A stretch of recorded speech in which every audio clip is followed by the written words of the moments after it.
Nous allons prendre le livre de Colossiens.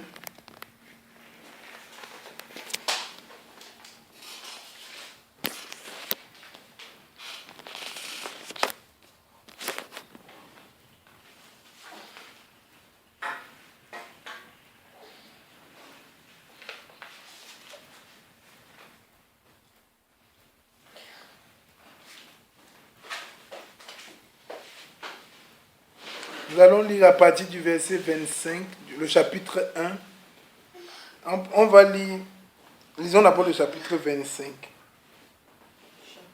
Le verset 25. Chapitre 1, verset 25, Colossiens.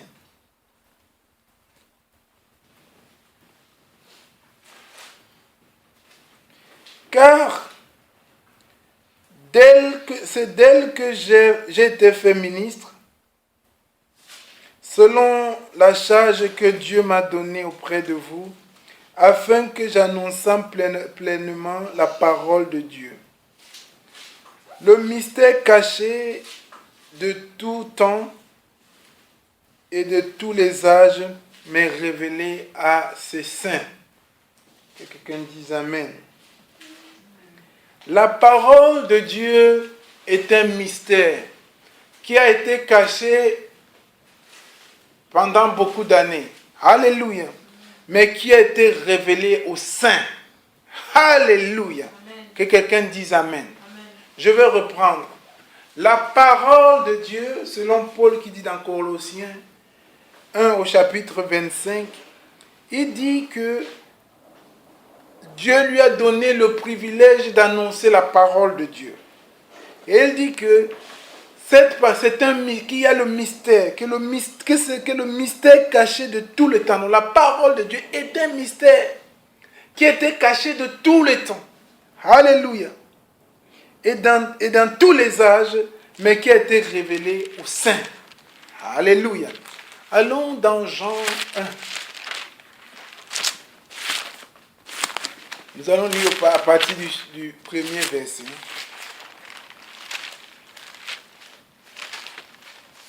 Alléluia.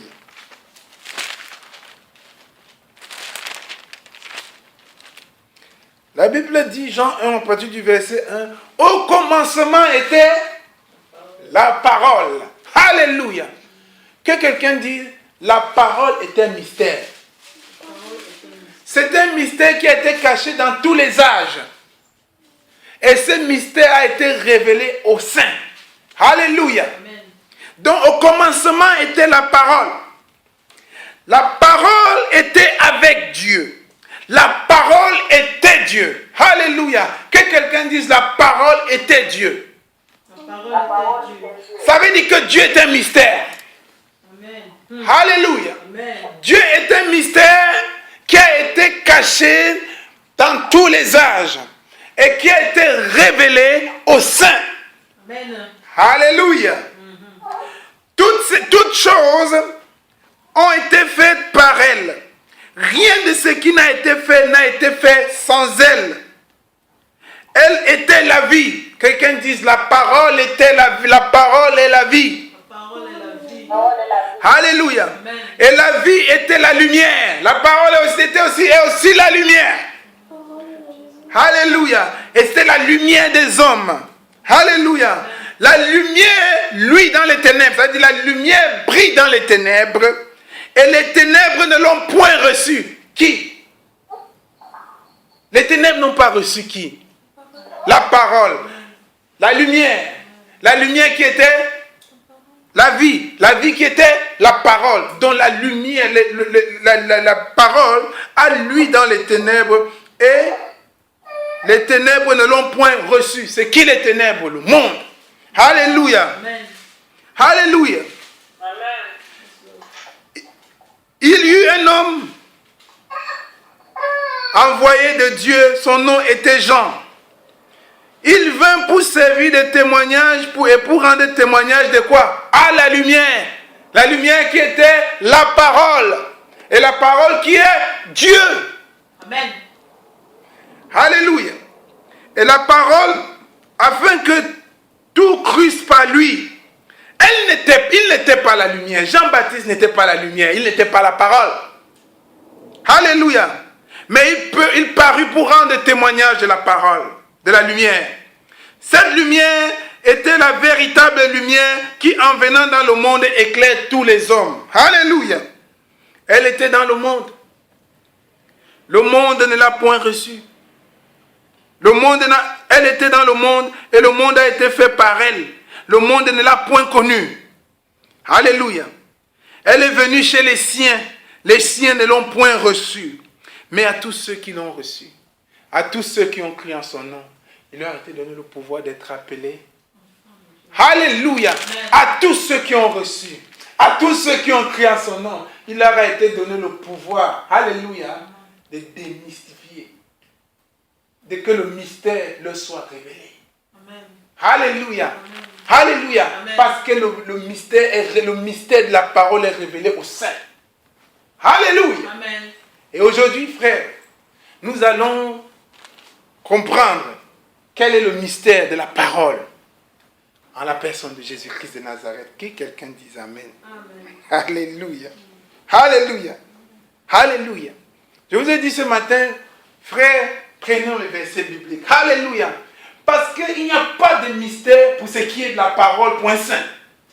Alléluia. Si ça reste un mystère pour toi, c'est que tu n'es pas saint. C'est que la parole de Dieu se contredit. Alléluia. Amen. Alors maintenant,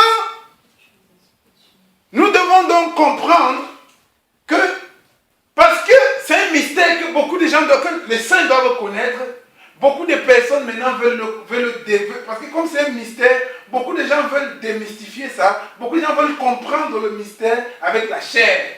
Alléluia. Comprenons ce que la parole de Dieu nous enseigne. La parole de Dieu nous enseigne que la parole, que l'écriture fait quoi? L'écriture fait quoi? Oui, que l'esprit vivifie, mais la lettre tue. Alléluia. Tu ne peux pas comprendre la parole, tu ne peux pas comprendre le mystère de la parole, alléluia, si tu n'es pas dans l'esprit. Alléluia. Et beaucoup de gens ne veulent pas comprendre, mettre leur chair en avance et ne comprennent pas le mystère de la parole. Et qu'est-ce qui se passe? Ça crée une confusion. Alléluia. Mais aujourd'hui, nous devons comprendre. Et avant de commencer l'enseignement, je vais vous dire quelque chose. Si quelqu'un vient vous voir et essaye de vouloir affronter un verset avec un autre, alléluia, de mettre un verset biblique contre un autre verset biblique, celui-là est dans la chair. Amen. Ne l'écoutez pas. Amen. Amen, amen, amen.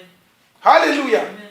Alléluia. La parole de Dieu ne se contredit pas. Amen. Ce n'est pas parce que tu ne comprends pas le mystère que la parole de Dieu se contredit. Alléluia. Amen. Nous devons apprendre en tant qu'enfants de Dieu. Alléluia.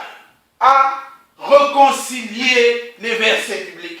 On ne peut pas affronter les versets entre eux. On ne peut pas affronter l'apôtre avec Jésus. Parce que le même esprit qui était dans Jésus, c'est le même esprit qui était dans les apôtres. Quelqu'un dise Amen. Amen. Alléluia. Amen. Alors frère, si l'apôtre Paul, il est animé de l'esprit de Dieu et que Jésus-Christ est né de Dieu, alléluia, alors c'est le même esprit qui les anime. Alors nous venons, on veut venir les affronter. J'ai entendu de quelqu'un qui me dit, je préfère obéir à Jésus qu'obéir aux apôtres. Ça, c'est un insensé. Amen. La Bible dit que l'insensé dit en lui-même. Alléluia. Amen. Alléluia. Quelqu'un dise Amen. Amen. Alors, qui est donc ce Jésus-Christ que nous adorons? Restons dans 2 Colossiens. Dans Colossiens 2, frères. On va lire à partir du verset 15. La Bible dit qu'il est l'image du Dieu invisible, le premier-né de toute la création. Car en lui a été créée toute chose. Les choses qui sont dans les cieux, sur la terre, les visibles et les invisibles, trône, dignité, domination, autorité, tout ce qui a été créé par lui et en lui. Amen. Parlant de qui? Alléluia. Amen. Comprenez la révélation. Beaucoup de gens n'ont jamais compris pourquoi on dit les choses ont été créées par lui et en lui. Alléluia. Quand on dit les choses ont été créées par Dieu, par lui qui a créé le ciel et la terre, qui a créé toutes choses. C'est Dieu. Dieu a créé toutes choses par lui. Alléluia. C'est Dieu qui a créé. Alléluia. Mais Dieu a créé toutes choses en lui. Alléluia. Parce que Dieu habitait en Jésus-Christ dans toute sa plénitude. Quelqu'un dise Amen. Alléluia. Et maintenant, on va aller pas à pas pour comprendre cette chose. Alléluia. Je rends grâce à Dieu que beaucoup de gens ont du mal à utiliser un terme. Que dans mon sens, le terme, même, pour moi-même, c'est diabolique. Alléluia. Alléluia. Mais je ne dis même pas ça pour moi. Parce que nous devons toujours nous référer à la parole de Dieu. Alléluia. Amen. Alléluia. Ok. Ce que je vais dire, frère, c'est que le mot Trinité est un mot démoniaque et c'est un mot... Non, on ne peut pas jouer avec les mots. C'est un mot démoniaque. Pourquoi je le dis? Parce que si quelque chose n'est pas inspiré de Dieu, de l'Esprit de Dieu, il est inspiré de quoi? De diable, de l'esprit de l'erreur. Quelqu'un dise Amen. Amen. Ok, pose-moi la question. Même si tu ne me poses pas, je vais te répondre. Pourquoi est-ce que je dis que la Trinité c'est un mot démoniaque? La simple raison pour laquelle je dis qu'elle n'existe pas dans la Bible. Alléluia. Le mystère de Dieu est tellement, le mystère de la parole est tellement important pour l'enfant de Dieu que tout ce qui ramène au mystère en la personne de Dieu doit être écrit. Alléluia. Pourquoi? On dit au commencement était la parole. Alléluia. Tu connaîtras la vérité et la vérité t'affranchira. Jésus-Christ dit, je suis le chemin, la vérité et la vie. Donc tu connaîtras quoi? La vérité. La vérité qui est qui? Jésus. Et la connaissance que tu auras de Jésus t'affranchit. Frère, la vie de sanctification, c'est quoi? C'est la connaissance. Chaque jour, Jésus-Christ se révèle en toi. Alléluia. Et c'est cette révélation-là qui te fait sortir de l'obscurité totale. Donc on ne peut pas s'amuser avec ça. Alléluia. On peut m'expliquer ce que c'est que la Trinité, mais le mot en lui-même n'existe pas dans la Bible. Alléluia. Mais prenons le concept même de la Trinité. Le concept de la Trinité dit quoi? Alléluia. Parce que chacun veut définir aujourd'hui le mot. Si tu n'as pas inventé un mot, quelqu'un dise Amen. Si tu n'as pas inventé un mot, ne cherche pas à lui donner aussi une signification selon ta chair. Alléluia. Personne de ce siècle. Alléluia. Quel qu'en soit ton niveau d'onction, ce n'est pas toi qui as inventé le mot Trinité. Donc quand je suis né, le mot Trinité existait déjà. Quand tous les chrétiens qui sont sur cette terre naissaient, le mot Trinité. Donc nous, on n'a pas inventé le mot Trinité. Alléluia. Même comme il n'est pas dans la Bible, nous, on ne l'a pas inventé. Donc il est venu quelque part. Donc pour comprendre le mot, ce que veut dire la Trinité, nous allons voir ce que c'est les gens qui ont inventé ce mot, ce qu'ils ont dit ce que ça voulait dire. Alléluia. Donc si quelqu'un vient vous dire que non, la Trinité veut dire ceci, non, dites-lui que la Trinité veut dire quoi. Ne dis pas ce que toi tu penses que la Trinité veut dire. Dis ce que les gens qui ont créé le mot Trinité veulent dire que ça veut dire. Alléluia. Et c'est à partir de là que nous on commence. Alléluia. La Trinité dit quoi? La Trinité dit que nous présente une existence. Alléluia. Nous dit que ce qui est de la divinité de Dieu peut se faire comme un arbre. Alléluia. Alléluia. C'est-à-dire que tu as Dieu le Père, tu as Dieu le Fils, tu as Dieu le Saint-Esprit en tant que trois personnes distinctes. Alléluia. Alléluia. Et que tout ça c'est la Trinité. Que tout ça c'est Dieu. Tout ça, que c'est les trois, c'est ça qui fait Dieu. Alléluia. C'est ce que la Trinité dit. Ça dit qu'il y a trois dieux en un. Alléluia. Et que ces trois dieux-là même sont hiérarchisés. Donc que Dieu le Père est la première personne. Dieu le Fils est la deuxième personne. Et Dieu le Saint-Esprit est la troisième personne. Voilà ce que la Trinité nous dit. Alléluia. Ça, c'est la définition de la Trinité. Si quelqu'un te donne une autre définition, ça veut dire que ça vient de sa propre chair. On doit donner ce qui est écrit. Amen. Même si ce n'est pas écrit dans la Bible, là où tu as trouvé que c'est écrit, il faut expliquer ça comme ça. Maintenant, quand on ne nous tourne pas, on nous dit que non, ça veut plutôt dire ceci, on n'a pas compris. Ceux qui ont créé le mot là et venus pour nous imposer ce mot dans la chrétienté, ils savent ce qu'ils voulaient dire. Amen. Et si nous voulons répondre à ça, nous allons aller donc maintenant comprendre qu'est-ce que cela veut dire. Amen. Je vais lui dire que chacun prenne son bic. Nous n'allons pas refuser. Alléluia. Nous n'allons pas refuser de traiter des thèmes. Alléluia. Amen. On ne va pas refuser la parole de Dieu. Yes. Alléluia. Amen. Quand la parole de Dieu dit A, on va rester à A, on va expliquer ce que ça veut dire. Alléluia. Sans tabou. Amen. Donc nous allons prendre un point. Dieu, est-ce qu'il peut avoir 3 personnes dans la divinité de Dieu? Avant, et c'est ça que je veux dire, faites attention aux mots, frère. Qu'on ne vous trompe pas avec le mot. Alléluia. Les langues sont assez explicatives. Donc, ça veut dire que tu peux expliquer les choses dans les langues bien. Alléluia.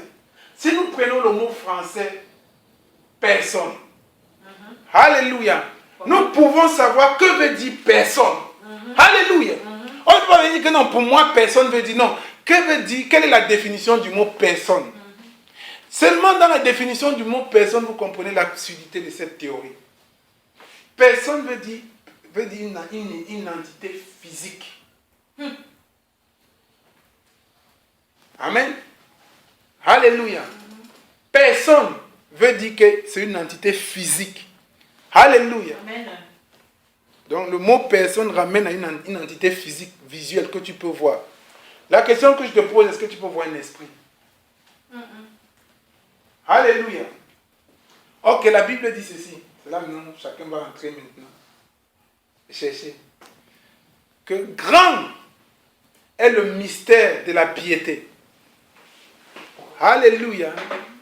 Dieu s'est manifesté dans la chair.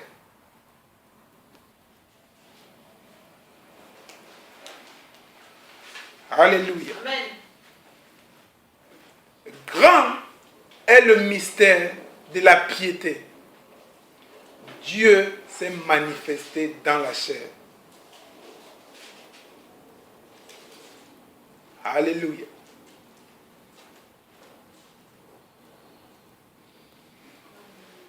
Alléluia. Amen. Qui me donne le verset?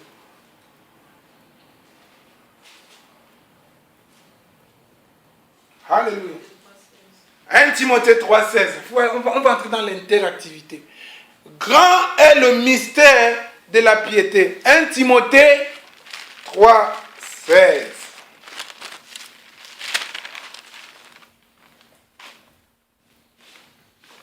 Et sans contredire le mystère de la piété ou de la divinité. Alléluia. Parce que certaines versions disent divinité. Et sans contredire le mystère de la piété est grand. Celui qui a été manifesté en chair, justifié par l'Esprit, vu par les anges. Alléluia. Alléluia. Alléluia. La version anglophone dit, Great is the mystery of godliness. God has manifested himself in flesh. C'est-à-dire que Dieu s'est manifesté dans la chair. Alléluia. Amen.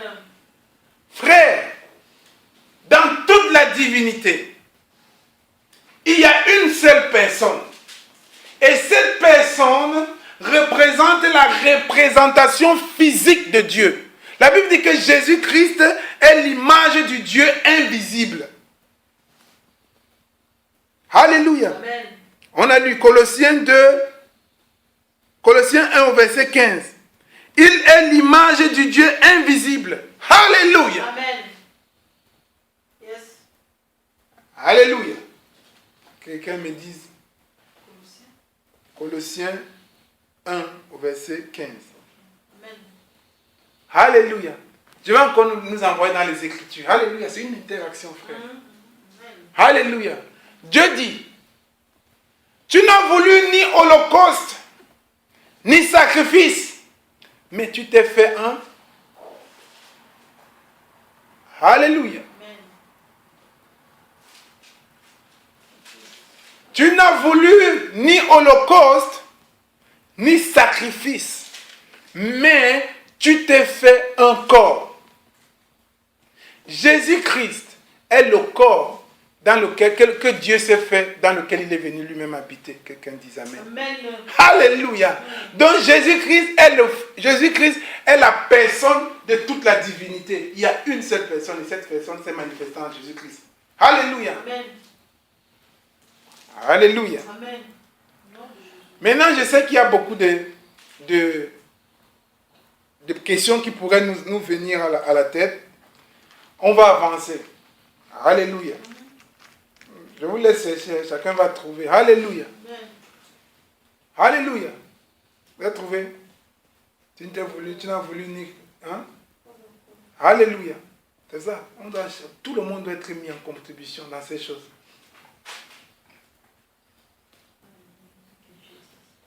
Alléluia.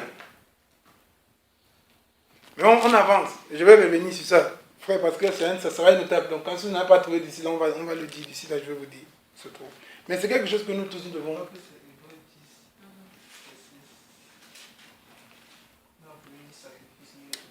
Mais tu t'es fait encore. On va revenir dessus. Hébreu.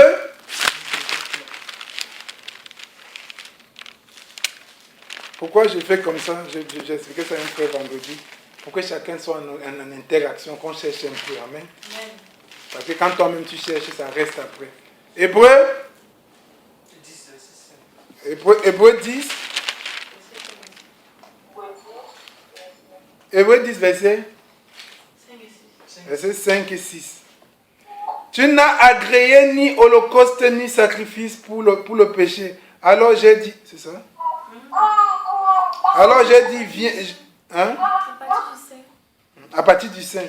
C'est pourquoi Christ entrant dans le monde dit, tu n'as voulu ni holocauste ni offrande, mais tu m'as formé un corps. Alléluia. Amen. Mais on va avancer dans les Écritures. Donc, frère, ce que nous devons savoir, alléluia, que si tu veux comprendre, si tu veux vraiment comprendre la complexité de Dieu, il faut voir les Juifs. Parce que les Juifs comprennent la complexité de si tu veux bien comprendre, il faut voir un peu les Juifs. Les Juifs n'ont pas accepté Jésus-Christ pour une raison. Mais il faut comprendre pourquoi, qu'est-ce qu'eux ils pensent de Dieu. Je vais vous dire pourquoi est-ce que les Juifs... Parce que beaucoup ne comprennent pas pourquoi les Juifs ont rejeté Jésus. Alléluia. Les Juifs ont rejeté Jésus pour une seule raison. On va prendre. Prenons un peu Deutéronome 6 au verset 4.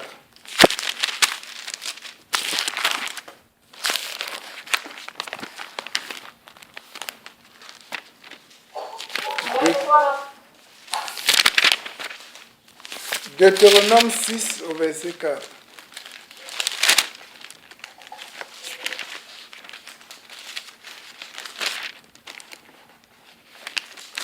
Alléluia. Tu as trouvé, tu dis. Deutéronome 6 au verset 4.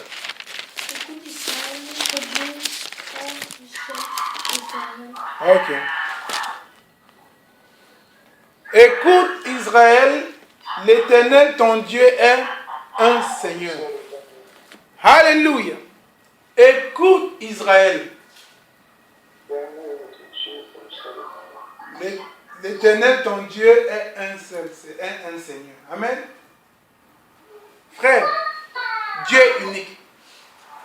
Il y a un seul Dieu. Et c'est ça, c'est le premier commandement. On a demandé à Jésus-Christ quel est le premier commandement.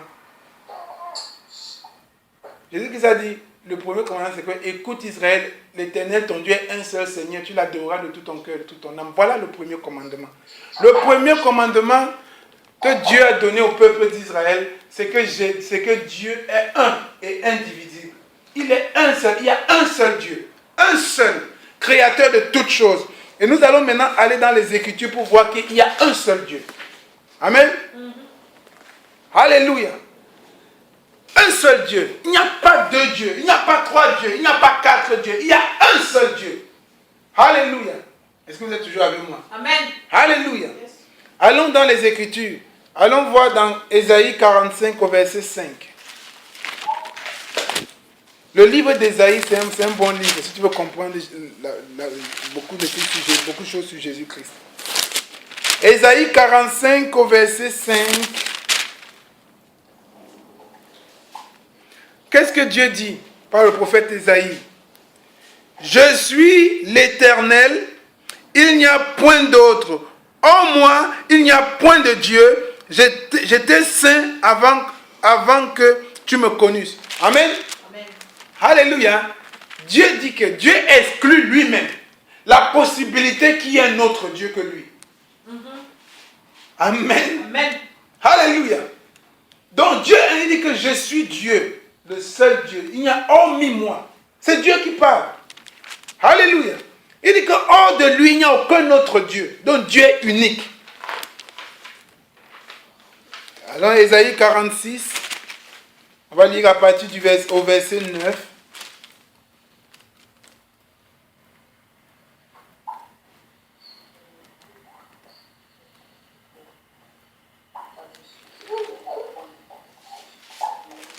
Ésaïe 46 au verset 9.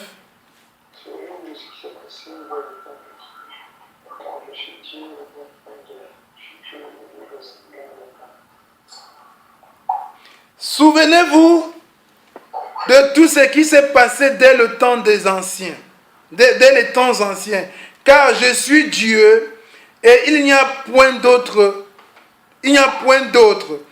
Je suis Dieu et nul n'est semblable à moi. Il n'y a personne qui soit semblable à Dieu. Alléluia. Il n'y a personne qui soit semblable à Dieu. Dieu est unique. Alléluia. Amen. Et ce Dieu-là, il est quoi encore? Alléluia. Il est aussi notre sauveur. Aïe. Et il va dire encore dans sa parole, je suis le seul sauveur. En dehors de moi, il n'y a plus un autre sauveur. C'est Dieu qui parle. Quelqu'un dit Amen. Amen. Allons voir dans Ésaïe 60.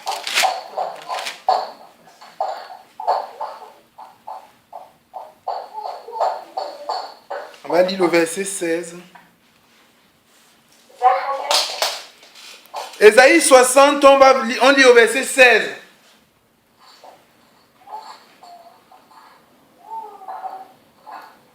Il dit, tu suceras le lait des nations, tu suceras la mamelle des rois, et tu sauras que je suis l'Éternel, ton sauveur, ton rédempteur, le puissant de Jacob. Alléluia. Alléluia. C'est Dieu qui dit qu'il est le sauveur. Alléluia. Amen. Dieu est, il dit, je suis le sauveur. Alléluia. Quelqu'un dit Amen. Amen. Allez encore dans Ésaïe 43, on va lire au verset 3.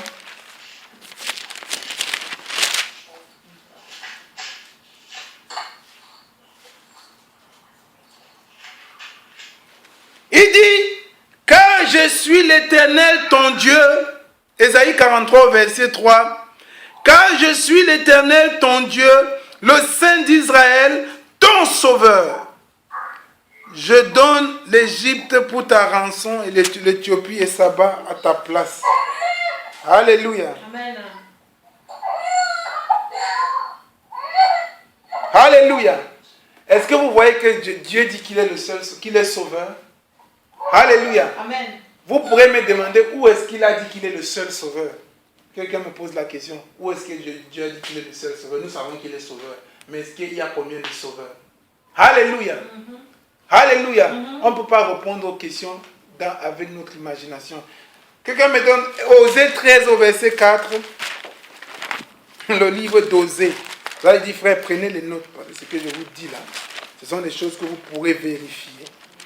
Osée.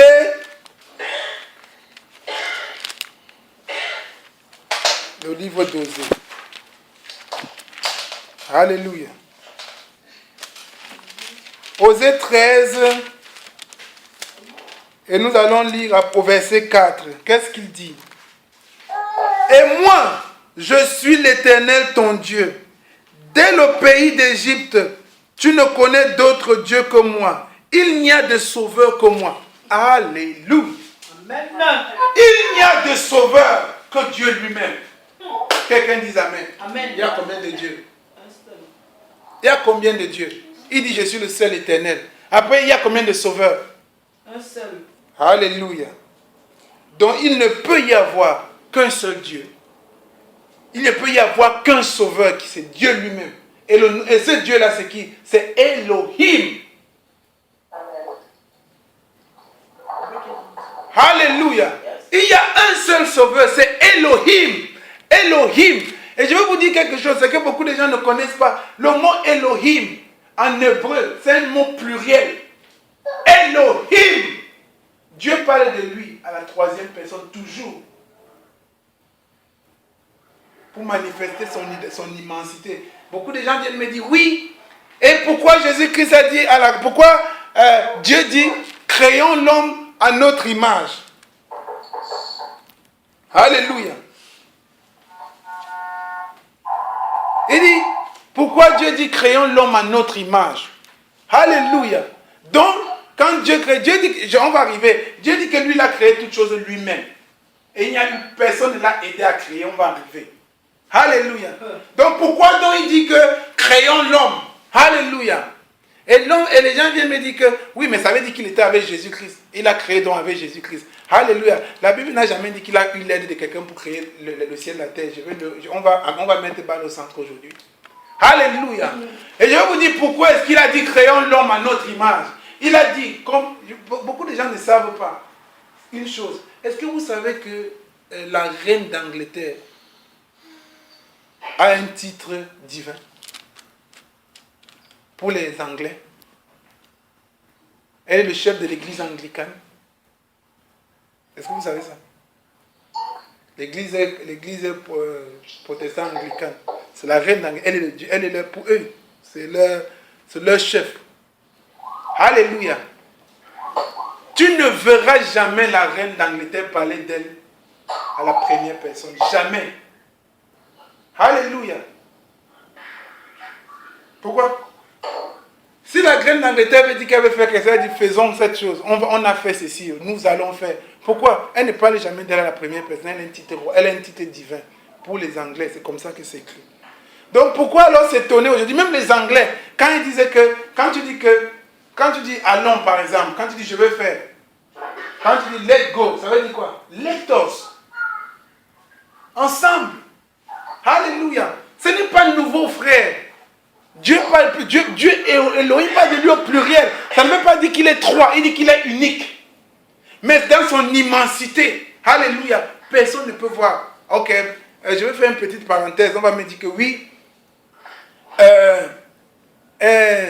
Prenons l'exemple de Jésus-Christ quand Jésus-Christ allait se baptiser. On va prendre cet exemple. On ne peut pas refuser la parole de Dieu. Quand Jésus-Christ allait se baptiser, frère, alléluia, quelqu'un dise Amen. Amen. Quand Jésus-Christ allait se baptiser, il était devant les eaux. Dès qu'il est sorti des eaux du baptême, qu'est-ce qui s'est passé? Qui lit la parole? On dit que le ciel s'est ouvert. Alléluia. Amen. Le Saint-Esprit est descendu, n'est-ce pas? Une colonne de feu est descendue sur sa tête. Alléluia. Et une voix s'est criée du ciel. Celui-ci est mon fils bien-aimé en qui j'ai mis toute mon affection. Vrai ou faux? Amen. Alléluia. On utilise ça pour nous dire que oui, mais ça veut dire qu'il y a donc trois dieux qui ont agi au même moment. Donc le ciel s'est ouvert, la voix est sortie du ciel, le Saint-Esprit est descendu, et voilà Jésus-Christ. Donc voilà la Trinité qui a été expliquée. Alléluia. Alléluia. On dit oui, donc ça veut dire qu'il y a trois dieux. Alléluia. La Bible dit que taisons tout raisonnement. Alléluia. On va expliquer pourquoi, ce qui s'est passé. Première chose que j'ai à répondre à ça, parce que j'ai deux réponses, frère. La Bible dit que la nature ne vous enseigne-t-elle pas? Et on va utiliser la nature, mais on va aussi utiliser la Bible. Et vous allez voir que ce qui s'est passé ce jour-là n'a rien d'extraordinaire. Ça n'a rien de spécial qui ne s'est jamais passé avant, que Dieu ne s'est jamais manifesté. Okay? Prenons un exemple, prenons un état de fait précis. Quand je vous dis que Dieu est omniscient, omnipotent, ça veut dire quoi? Que Dieu est partout en même temps. Ça, c'est l'omnipotence de Dieu, l'omniscience de Dieu, l'omniprésence de Dieu. Dieu est partout en même temps. Donc la question que je te pose, est-ce que Dieu peut parler en même temps en Allemagne et en même temps au Cameroun, par exemple? Réponds-moi à cette question. Oui ou non? Est-ce que Dieu peut parler en même temps à deux personnes et délivrer les messages même différents? Alléluia. Amen. C'est l'omniprésence de Dieu. Alléluia. Amen. Donc, Dieu dans son omniprésence, alléluia, pouvait être le même Dieu. Alléluia. Dans son omniprésence, peut se manifester en plusieurs manières, au même endroit. Amen. Ce n'est pas extraordinaire, c'est l'omniprésence de Dieu. Avant de venir, pourquoi est-ce que Dieu... Et ce n'est pas la première fois que Dieu a fait ça. Quelqu'un dise Amen. Amen. Ce n'est pas la première fois. Parce que les gens ne lisent pas la parole de Dieu, ils entrent dans les... allons dans Néhémie 9:13. Nous allons lire, frère. Parce qu'on doit taper tout raisonnement. Alléluia. Amen. C'est vrai que j'ai dit que non, tu connaîtras la vérité et la vérité t'affranchira. Et après on va expliquer pourquoi est-ce que Dieu a voulu se manifester de cette manière. Mais allons voir dans Néhémie 9:13. C'est vrai que je vous ai dit, notez les versets bibliques là, notez.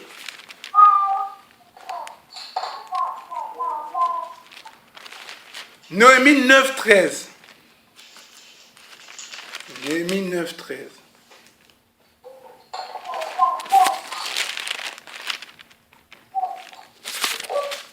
Néhémie 9:13. Quelqu'un dise Amen. Amen. Dit que tous les raisonnements là vont tomber. Tous les raisonnements, les raisonnements, ça va tomber. Amen. Néhémie 9:13. Alléluia.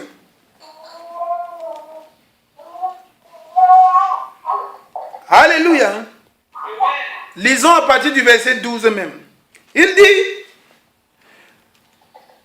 c'est le prophète Néhémie qui prophétise, qui parle au travers de qui Dieu parle. Il dit, tu les guidas le jour par une colonne de nuée et la nuit par une colonne de feu qui les éclairait dans le chemin qu'ils allaient suivre. Qui faisait ça? Ce n'est pas Dieu qui libérait, qui dirigeait le peuple d'Israël. La nuit par les colonnes de nuée et le jour par les colonnes de feu. La nuit par le jour par les colonnes de nuée et la nuit par les colonnes de feu. C'est Dieu qui faisait ça, n'est-ce pas? C'est Dieu qui marchait avec son peuple. Et le verset 13 dit quoi? Tu descendis sur la montagne de Sinaï. Tu descendis sur la montagne de Sinaï et tu leur parlas du haut des cieux et tu leur donnas des ordonnances justes, des lois de vérité, des préceptes et des commandements excellents. Ok, marquons un point. Alléluia. Voilà Dieu, alléluia, qui est descendu sur la montagne. Alléluia. Alléluia. Quand on dit que Dieu est descendu sur la montagne, c'est-à-dire qu'il est venu, il était sur la montagne. Dieu était sur la montagne. Alléluia. Amen. Mais est-ce que la voix est venue de la montagne? La voix est venue d'où? Du haut des cieux. Alléluia. Qu'est-ce que Moïse a donc expérimenté? Moïse a expérimenté, Dieu, il voit la présence de Dieu sur la montagne, mais la voix qui lui parle vient d'où? Du ciel. Alléluia. Et on va dire que est-ce que ça c'est pour nous manifester, pour dire que Dieu est 3, Dieu est 4, Dieu est 5. Alléluia. C'est l'omniprésence de Dieu. Dieu se manifeste comme il veut, quand il veut, pour qui il veut. Quelqu'un dise Amen. Alléluia. Revenons maintenant sur le point pour ceux qui ne comprennent pas pourquoi est-ce que Dieu a manifesté, pourquoi est-ce que Dieu s'est manifesté de cette manière au Jourdain. Alléluia. Première chose. Alléluia. Si tu lis le livre de Luc, Marc, Luc, Matthieu, tu vas comprendre quelque chose. Jean-Baptiste ne connaissait pas Jésus. Alléluia. Amen. Que quelqu'un dise Amen. Jean-Baptiste ne connaissait pas... Alors c'est dans le livre des Jean. Si tu vas dans Jean, tu vas trouver. Alléluia. Jean-Baptiste ne connaissait pas Jésus. Alléluia. Mais Dieu lui a dit, celui sur qui tu verras descendre le Saint-Esprit, c'est celui-là qui baptisait le Saint-Esprit et de feu. Que quelqu'un dise Amen. Amen. Alléluia. Jean-Baptiste ne connaissait pas Jésus. Et Dieu lui a dit, Celui sur qui tu verras descendre le Saint-Esprit, c'est celui qui baptise de Saint-Esprit et de feu. Alléluia. Quand le Saint-Esprit est descendu, le Saint-Esprit n'est pas descendu comme une portion extra sur Jésus pour que Jésus-Christ ait encore une autre puissance, comme le Saint-Esprit est descendu sur nous pour qu'on ait la puissance. Quelqu'un dise Amen. Parce que Jésus-Christ est né du Saint-Esprit. Et quand Jésus-Christ habitait toute la plénitude de la divinité, dans tout le Saint-Esprit qui existe sur cette terre était dans Jésus-Christ complètement. Alléluia. Donc le Saint-Esprit qui était venu, qui est descendu, la lame de feu qui est descendue, c'était juste pour montrer, pour rendre témoignage à Jean-Baptiste que oui, c'est lui là. Même si tu le reconnais, c'est lui. Comme je t'ai dit que c'est lui sur qui le Saint-Esprit va descendre, c'est lui là. Pour donner la certification, la certitude à Jean-Baptiste. Pourquoi? Parce que Dieu savait que Jean-Baptiste, quand il devait être dans la tribulation, qu'est-ce qu'il a fait? Il a encore allé demander à Jésus. Il a encore envoyé ses disciples aller demander à Jésus si c'est lui qui va arriver. Alléluia. Parce qu'il a douté. Alléluia. C'est pour ça que Dieu a donné ce signe-là à Jean-Baptiste. Ça n'avait rien à voir avec la divinité, la Trinité. Non. Ça n'avait rien à voir avec. Alléluia. Amen. Alléluia. Et la voix donc qui parlait du ciel, c'est un témoignage pour le peuple qui est là. Rien d'autre. Pour qu'est-ce qu'il dit? Celui-ci est mon fils bien-aimé. Alléluia. Amen. Quelqu'un dise Amen. Amen. Alléluia. Donc, ne prenons pas la parole. Si tu ne comprends pas la parole de Dieu, ça ne veut pas dire que tu vas interpréter ça n'importe comment. Que quelqu'un dise Amen. Amen. Alléluia. Donc, revenons sur le point de Osée 13 au verset 4, où Jésus-Christ dit, que Dieu dit, il n'y a qu'un seul sauveur. En dehors de moi, il n'y a pas un autre sauveur. Donc, dans ton entendement, il y a combien de sauveurs? Un seul sauveur. Alléluia. Et comment donc expliquer dans Matthieu 1, quand l'ange apparaît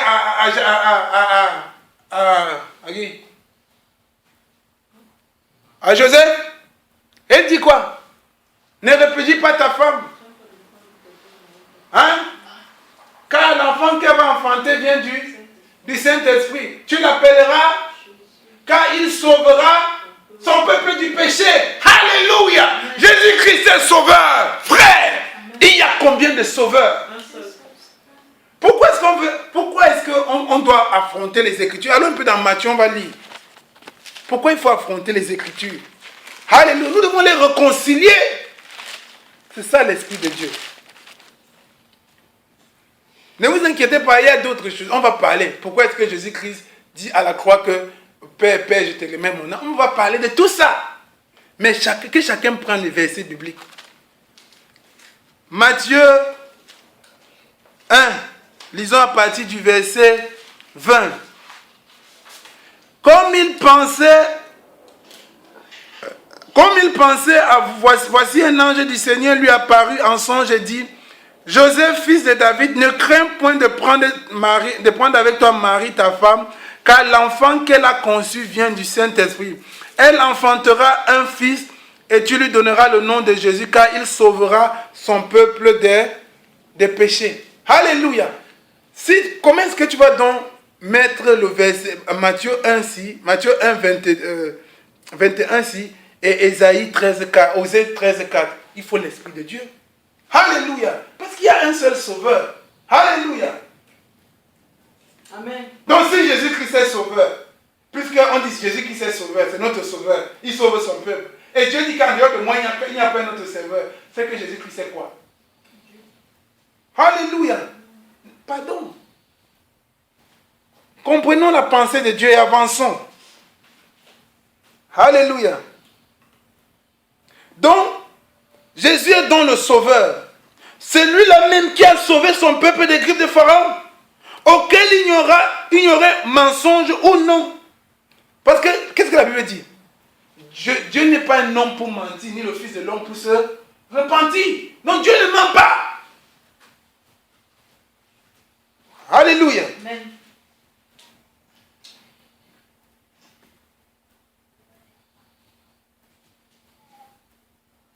Alléluia. Dieu n'est pas un homme pour mentir, ni le Fils de l'homme pour se repentir. Alléluia. Que quelqu'un dise Amen. Amen. Donc on a un seul Dieu. Alléluia. Maintenant, je vais vous dire quelque chose. Ça va dire que si tu ne comprends pas, demande. Alléluia. Quel est le sens de la révélation? Je vais vous lire quelque chose et vous allez comprendre. Allons dans Ésaïe 45, on va lire le verset 21 à 23. Ésaïe 45.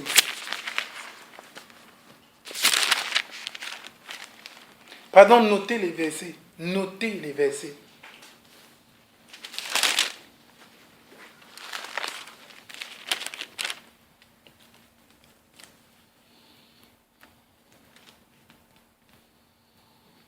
Lisons à partir du verset 21.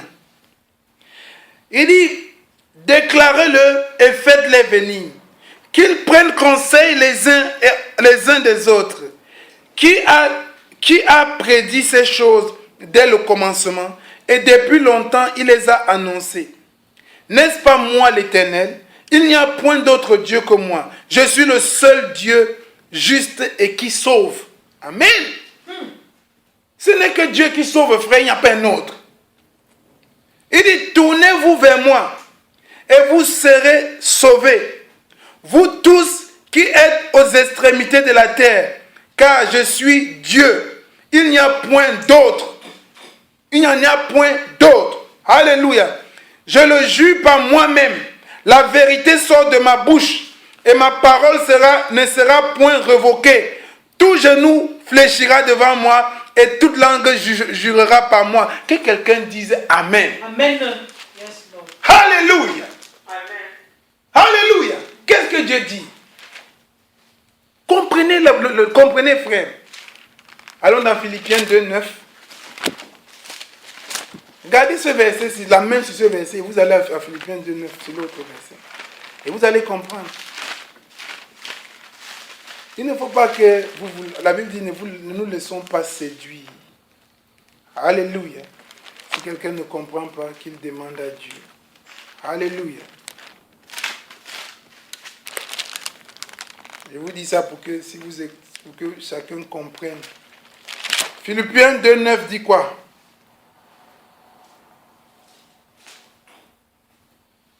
On va lire le verset 9 et le verset 10. Alléluia. Avant de lire Philippiens 2, 9, je vais encore un peu relire pour que vous compreniez. Parce que c'est un homme qui a dit. Rentrons lire Ésaïe 45. Lisons le dernier verset que j'ai lu là, le verset 23.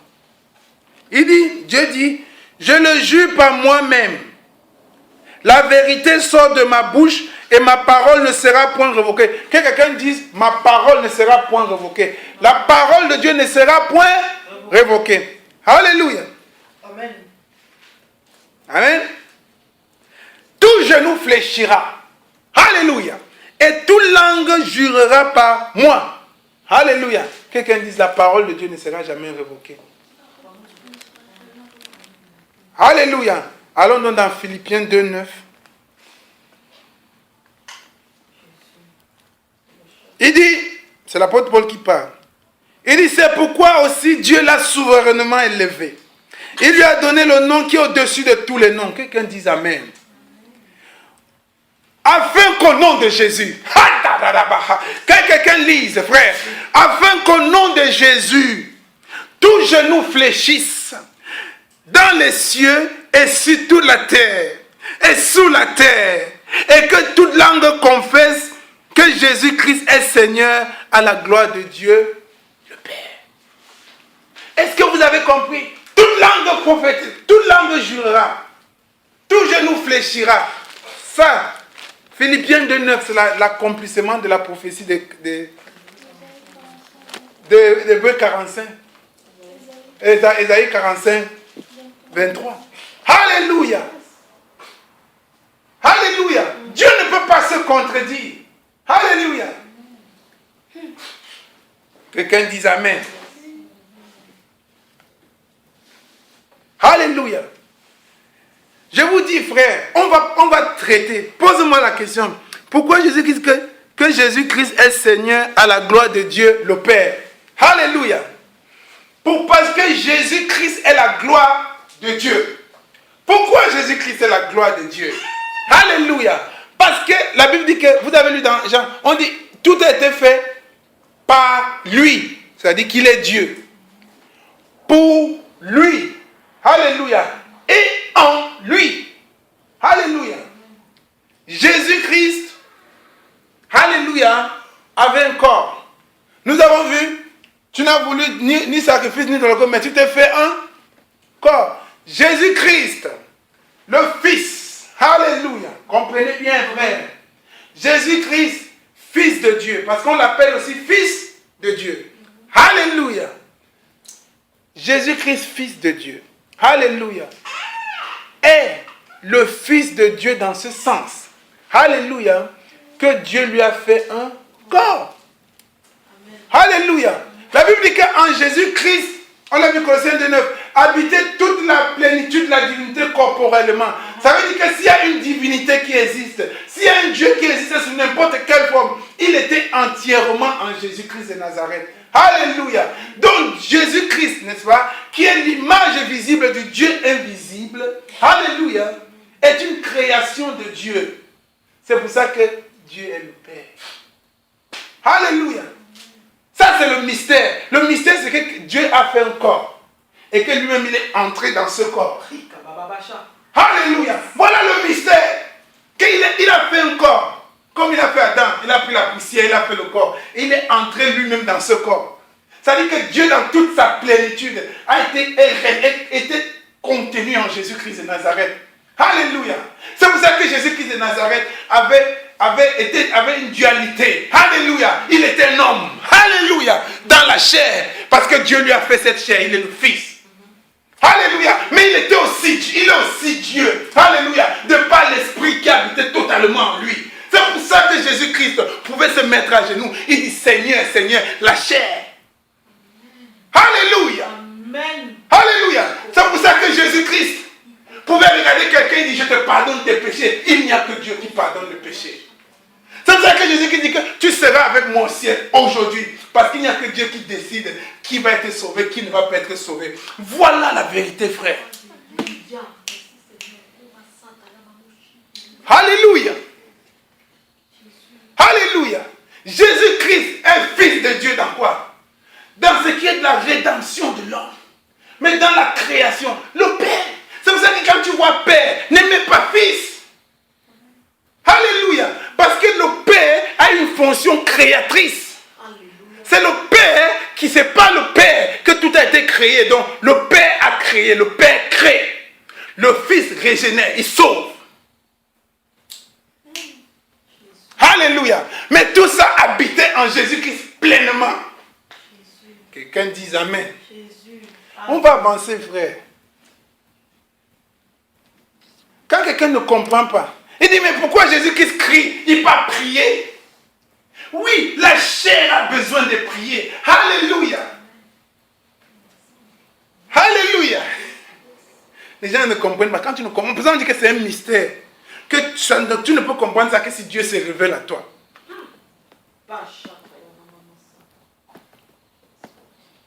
Alléluia. Avançons, il y a beaucoup de... On va arriver sur ce point, frère. Alléluia.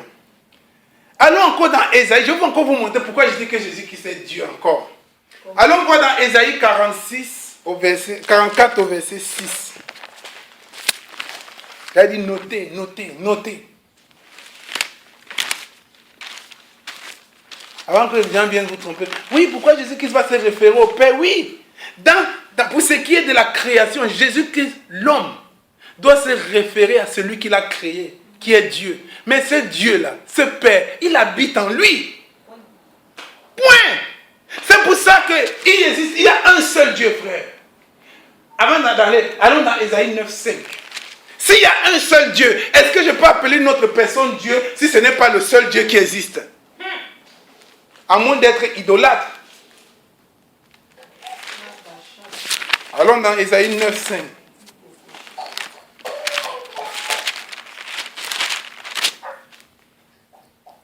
Je vais vous montrer.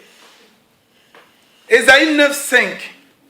La Bible dit, un enfant nous est né, un fils nous est donné, et la dénomination reposera sur son épaule. On l'appellera admirable, conseiller, Dieu puissant, Père éternel, Prince de paix. Pourquoi on appelle Dieu, Jésus-Christ, Dieu puissant? Pourquoi on l'appelle Père éternel? Il y a combien de dieux? Dieu dit, je suis le seul Dieu. Quelqu'un vient dire, oui, on va appeler notre personne Dieu, c'est une personne distincte de l'autre Dieu. Et les gens disent, oui, amen, amen, il y a 3 dieux. Alléluia! La Bible dit que le manque de connaissance n'est bon pour personne. Quelqu'un dit amen. Alléluia!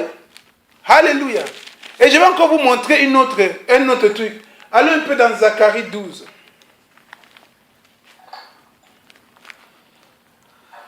Avant de prendre cet aspect-là, allons un peu dans Zacharie 12.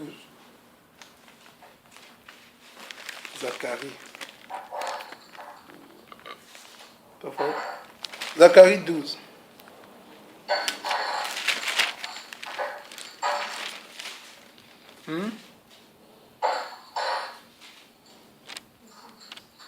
Allons au verset 10.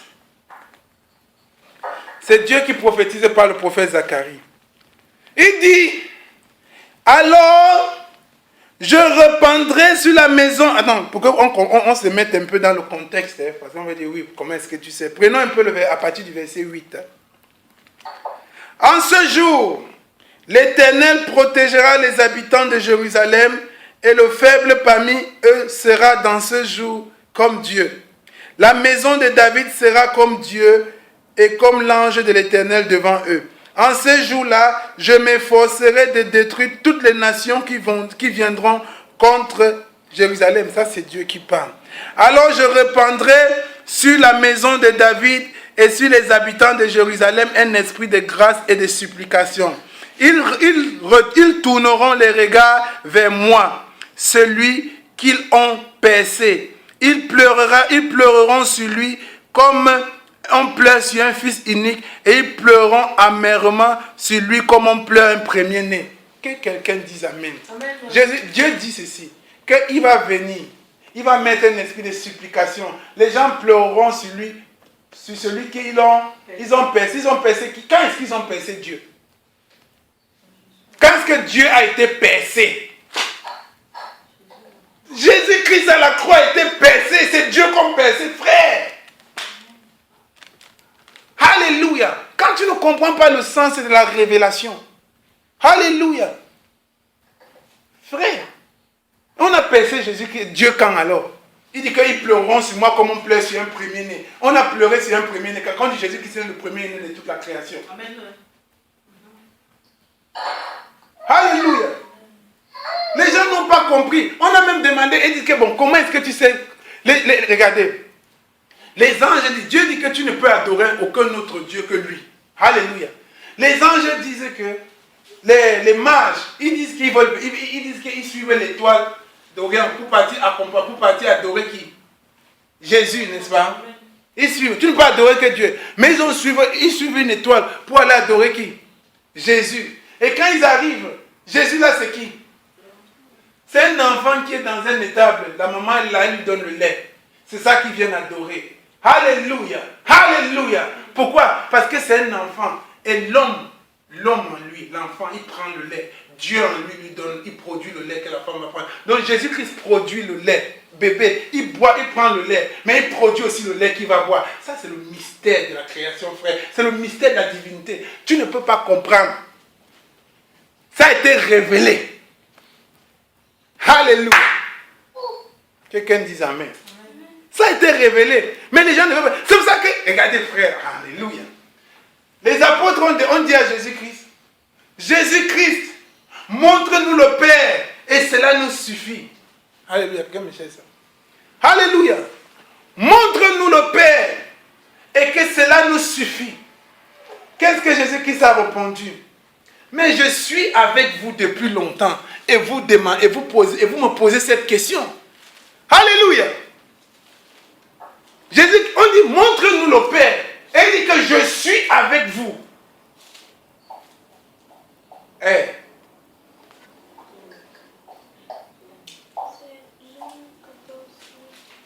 Jean 14. Jean 14, 8.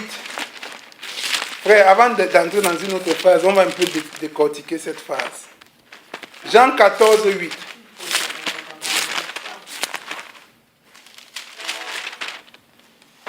On dit Jésus-Christ dit lui-même que non, il n'est pas le Père. Non, Jésus-Christ dit que non, il est le Fils de Dieu.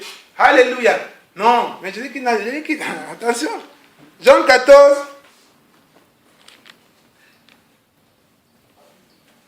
Jean 14. 8. Alléluia.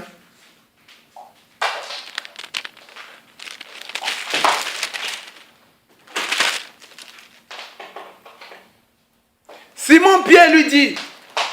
Non. Pierre lui dit. Non, je suis à 13. Je suis à 13. Prenons 14. Il dit. Philippe lui dit. Seigneur, montre-nous le Père et cela nous suffit. Jésus lui dit. Il y a si longtemps que je suis avec vous et tu ne m'as pas connu. Philippe. Alléluia. On demande à Dieu, montre-nous le Père. Il dit, je suis avec vous, mais tu ne m'as pas connu. Alléluia. Il ne dit pas, j'étais avec vous, je vous ai enseigné les histoires. Donc, depuis mes enseignements, vous n'avez pas. Il dit que non, je suis avec vous. Quelqu'un dit, montre-moi le Père. Il dit, je suis là. Et tu ne m'as pas toujours connu.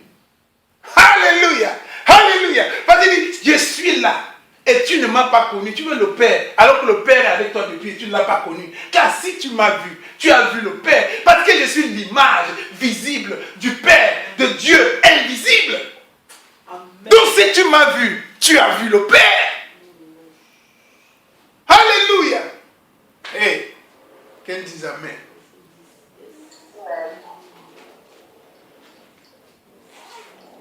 Et il dit, je suis dans le Père et le Père est en moi. Alléluia. Comment est-ce que si Jésus-Christ dit que lui-même il est dans le Père et que le Père en lui, toi tu me dis que c'est deux personnes distinctes. Mettons-le à gauche, mettons l'autre à droite.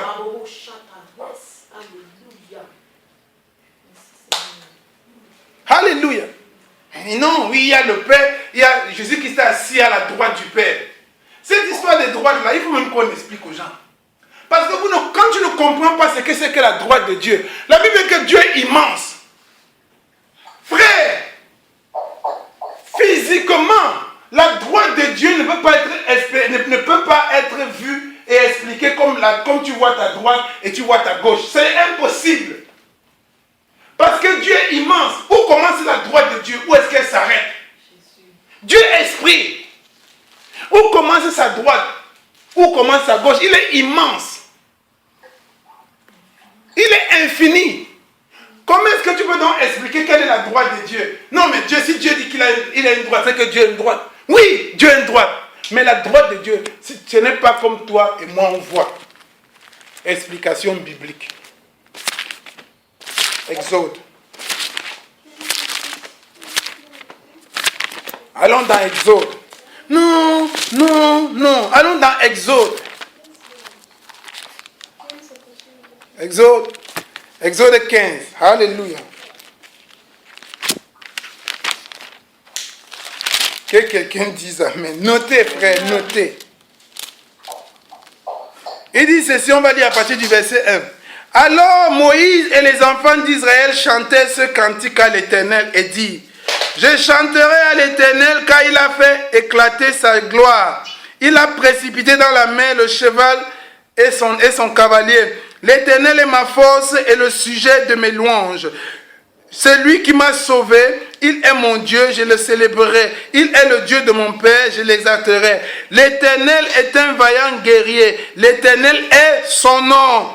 Il a lancé dans la mer les chars de Pharaon et son armée. Ses combattants d'élite ont été engloutis dans la mer. Les flots les ont couverts, ils sont descendus au fond des eaux comme une pierre. Verset 6. Ta droite, ô Éternel, a signalé sa puissance. Ta droite, ô Éternel, a écrasé l'ennemi. Alléluia. Amen. La droite de Dieu, c'est quoi? Qu'est-ce qui a écrasé l'ennemi? C'est la puissance de Dieu. La gloire, la droite de Dieu, c'est sa puissance. Quand on dit que Jésus-Christ est assis à la droite du Père, ça veut dire que Jésus-Christ est la puissance de Dieu. Il est la main agissance de Dieu. Ce n'est pas Jésus que Dieu agit.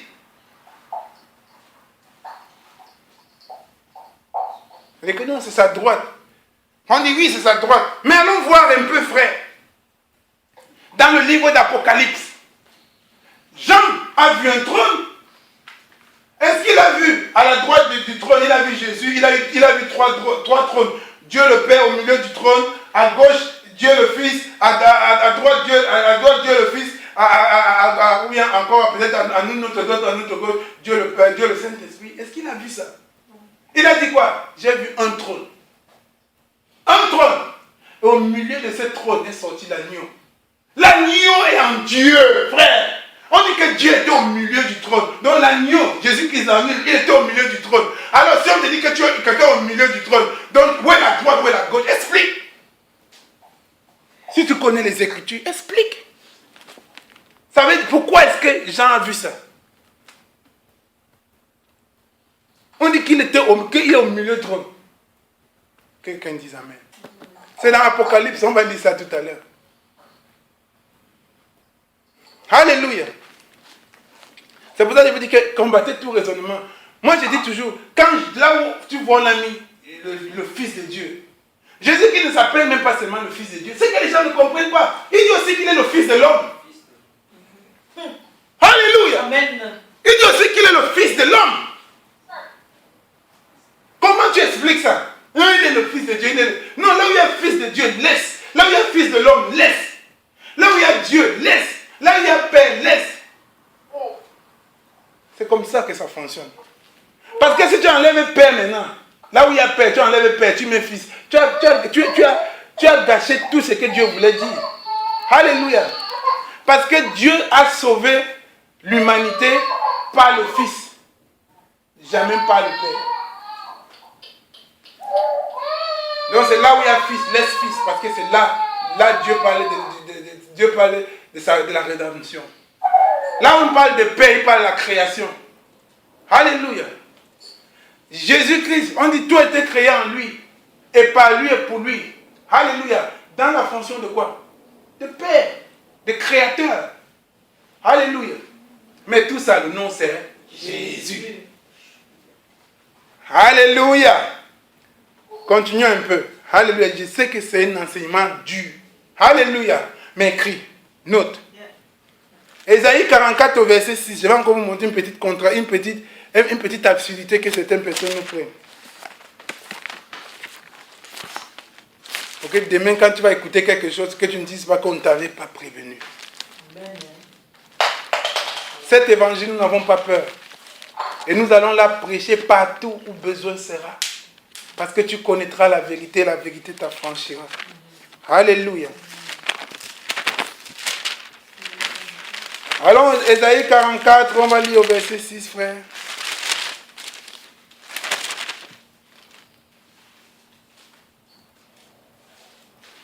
Ainsi parle l'Éternel, roi d'Israël et son Rédempteur, et son Rédempteur, l'Éternel des armées. C'est Dieu qui parle. Il dit qu'il est le Rédempteur. Alléluia. Il dit qu'il est le roi. Alléluia. Et il dit encore, je suis le premier et le dernier. Et je suis le dernier. Hors moi, il n'y a point de Dieu. Dieu dit de lui-même qu'il est le premier. Il est le dernier. Les gens disent, oui, pourquoi il dit qu'il est le premier né? Il est le dernier. Jésus, Dieu dit, ça c'est Ésaïe. Il dit ceci, hein. Lisons avec moi encore. Ainsi parle l'Éternel, roi d'Israël et son Rédempteur, l'Éternel des armées. Je suis le premier et je suis le dernier. Et en moi, il n'y a point de Dieu. Qui est le premier? Qui est le dernier? Ce n'est pas Dieu qui dit. Alléluia. Allons encore voir dans Ésaïe 48. Gardez la main sur Ésaïe 44. Allons encore voir dans Ésaïe 48. Allons voir au verset 12. Il dit, écoute-moi Jacob et toi Israël, que j'ai appelé, c'est moi qui suis le premier, c'est moi aussi qui suis le dernier.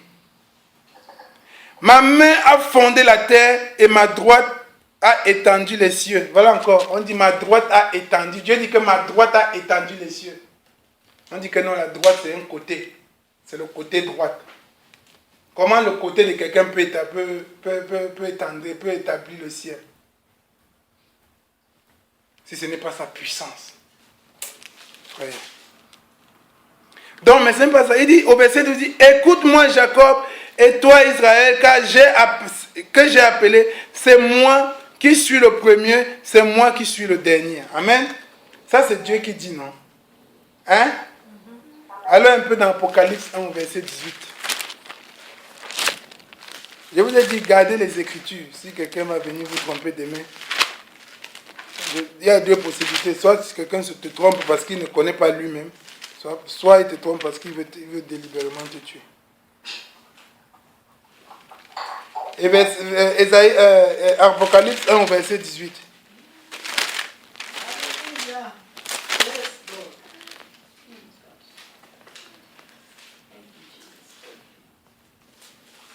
Voici, c'est Jésus-Christ qui parle, hein, frère. Maintenant, nous sommes à Jésus-Christ. Quand je le vis, je tombe. Je suis au verset 17. Quand je le vis, je tombais à ses pieds comme mort. Et il posa sur moi sa main droite en disant, ne crains point. Je suis le premier et je suis le dernier et le vivant. J'étais mort et voici je suis vivant au siècle des siècles. C'est qui parle ici? Qui était mort? Jésus. Et que dit Jésus ici? Il dit qu'il est le premier et le dernier. Il y a combien de premiers? Il y a combien de derniers? Explique, frère. N'entends pas dans la confusion. Alors qu'on a Apocalypse 2, verset 8.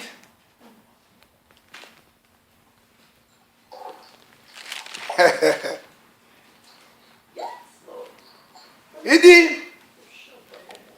écrit à l'ange, c'est Jésus qu'est-ce qu'il parle, hein?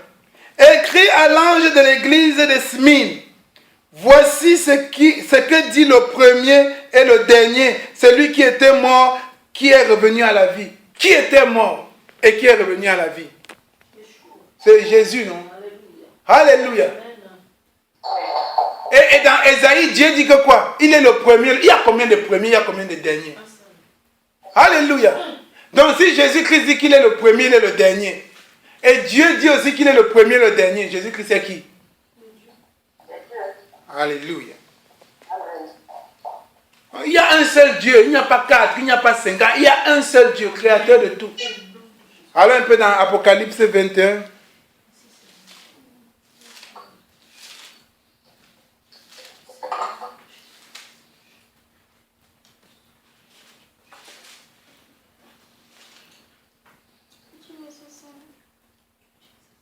Apocalypse 22 au verset 13. Ne tombez pas dans la confusion, frère. Le mystère de la parole, c'est que ce n'est pas que est-ce que Dieu est 3, est-ce que Dieu est 4. Le mystère de la parole, c'est que comment est-ce que Dieu peut entrer pleinement dans une chair. Ça, c'est le mystère. Alléluia. Ce n'est pas que rien n'a été révélé, tout a été révélé. Non, tout nous sait que tout a été dit. Amen. Allons au verset, Apocalypse 22, au verset 13.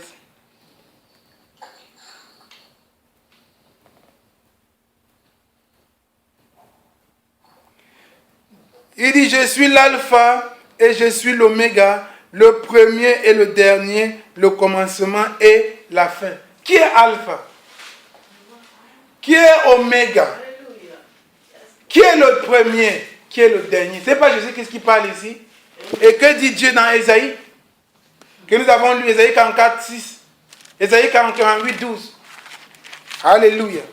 Il faut pouvoir expliquer ces choses aux gens, frère. On ne prend pas la Bible, on met un côté, on dit oui, bon, comme il a dit que il prie au Père, donc comme il prie au Père, ça veut dire qu'il y a le Père qui est distinct du Fils. Ça n'a pas de sens.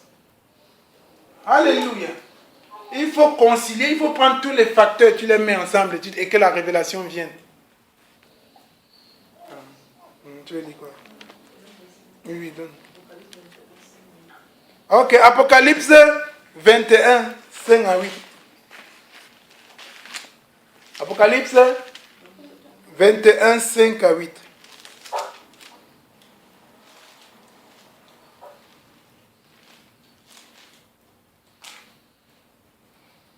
Je vais lire. Hein? Et celui qui était assis sur le trône dit, voici, j'ai fait toutes choses nouvelles. Et il dit, écris, car ces paroles sont certaines et véritables. Et il me dit, c'est fait, je suis l'alpha et l'oméga, le commencement et la fin. Et celui qui a soif, je donnerai la source d'eau de vie gratuitement. Alléluia. Verset 7. Celui qui vaincra héritera ces choses. Je serai son Dieu et il sera mon fils. Je serai son Dieu. Alléluia. Donne-moi le marqueur. Ça, je dois noter. Alléluia.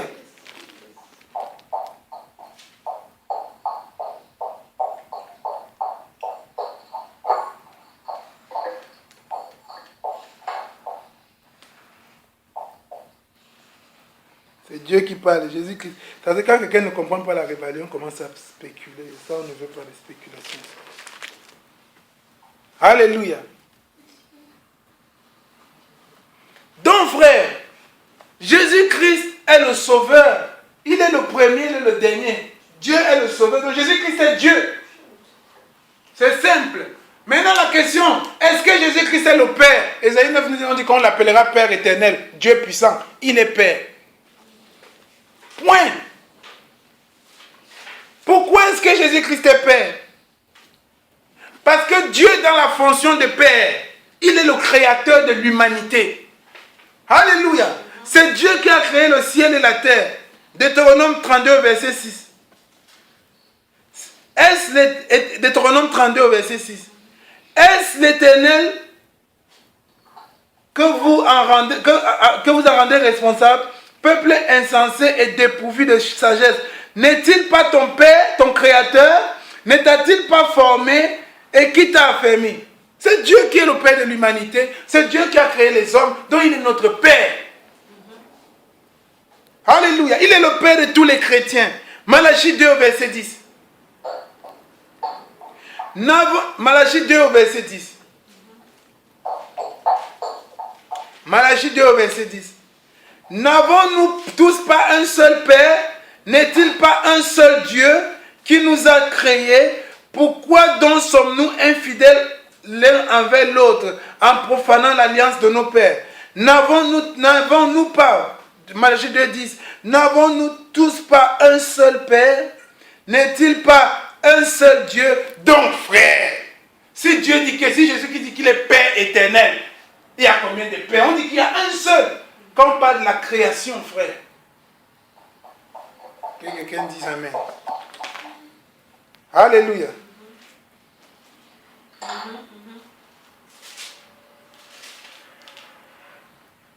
Alléluia. Et le Père, il est aussi le Fils de Jésus, il est aussi le Père de Jésus.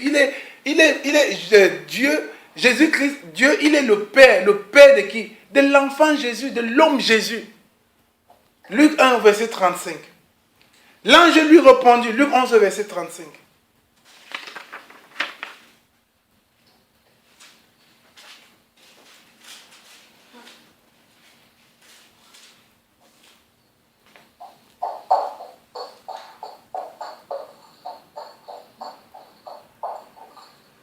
Alléluia. Ça dit quoi? L'ange lui répondit, le Saint-Esprit viendra sur toi et la puissance du Très-Haut te couvrira de son ombre. C'est pourquoi le saint enfant que tu naîtras de toi sera appelé fils de Dieu. Hein? 1,35. Alléluia.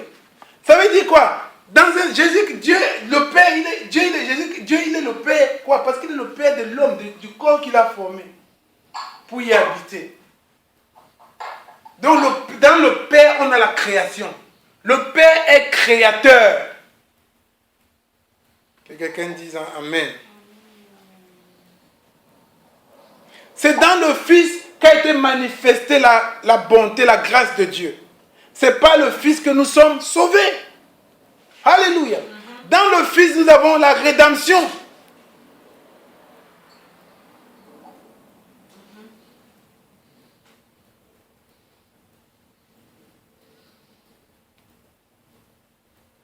Alléluia. Ça, je ne vais pas m'étaler dessus, parce que tout le monde connaît que dans le Fils, on a la rédemption. Alléluia. Tu as un verset? Tu as quelques versets? Hein? Alléluia. Ok, prenons Matthieu 1, 21.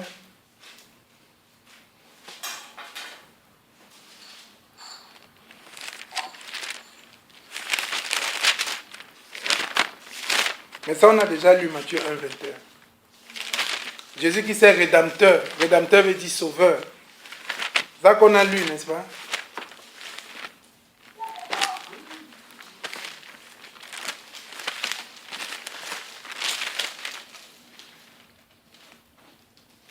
Car elle enfantera un fils et on lui donnera le nom de Jésus, car c'est lui qui sauvera son peuple de ses péchés.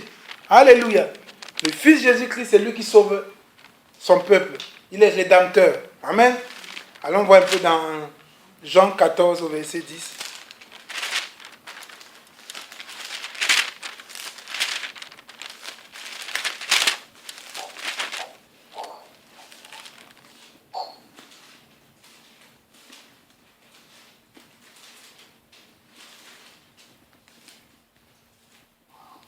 Non, c'est pas Jean 14. Je suis dans Matthieu.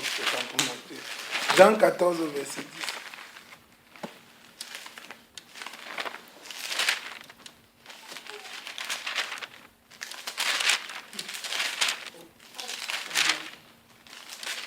Jean 14 au verset 10, mes frères.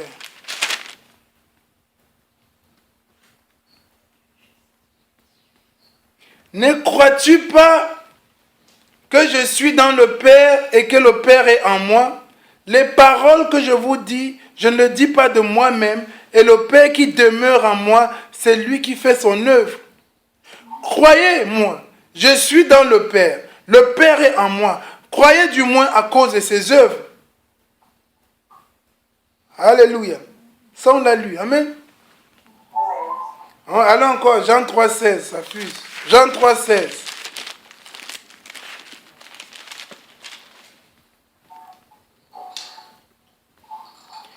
Car Dieu a tant aimé le monde qu'il a donné son Fils unique, afin que quiconque croit en lui ne périsse point, mais ait la vie éternelle. Alléluia. C'est pas le Fils que nous avons la vie éternelle. C'est pas le Fils que nous avons la rédemption. Que quelqu'un dise Amen. Amen. C'est pour ça que là où il y a Père, ne mets pas Père, n'enlève pas Père et mets Fils. Alléluia. Amen.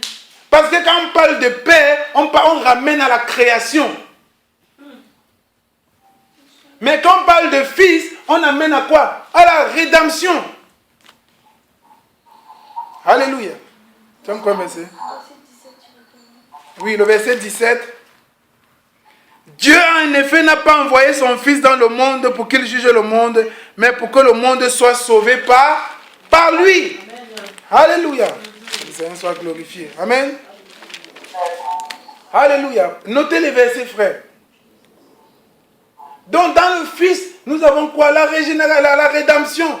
C'est le Fils, c'est pas le Fils que je suis sauvé. C'est le Fils c'est pas le Fils que Dieu sauve le monde. Alléluia. Et maintenant, parlons du Saint-Esprit. Amen. Par définition du Saint-Esprit, le Saint-Esprit ne peut pas être une personne, c'est un esprit. Yes.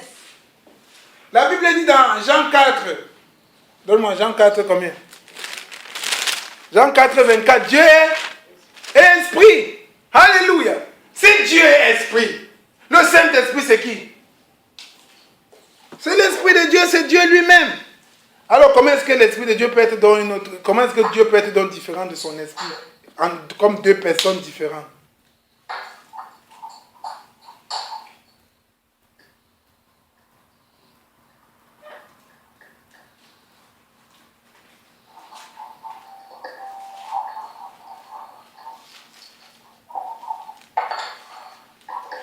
combien d'esprits? Voilà. Il y a combien d'esprits? Un seul esprit, n'est-ce pas? Qui dit qu'il y a un seul esprit? Alléluia. Et je dis Amen. Et je dis, allons dans Ephésiens 4, 4.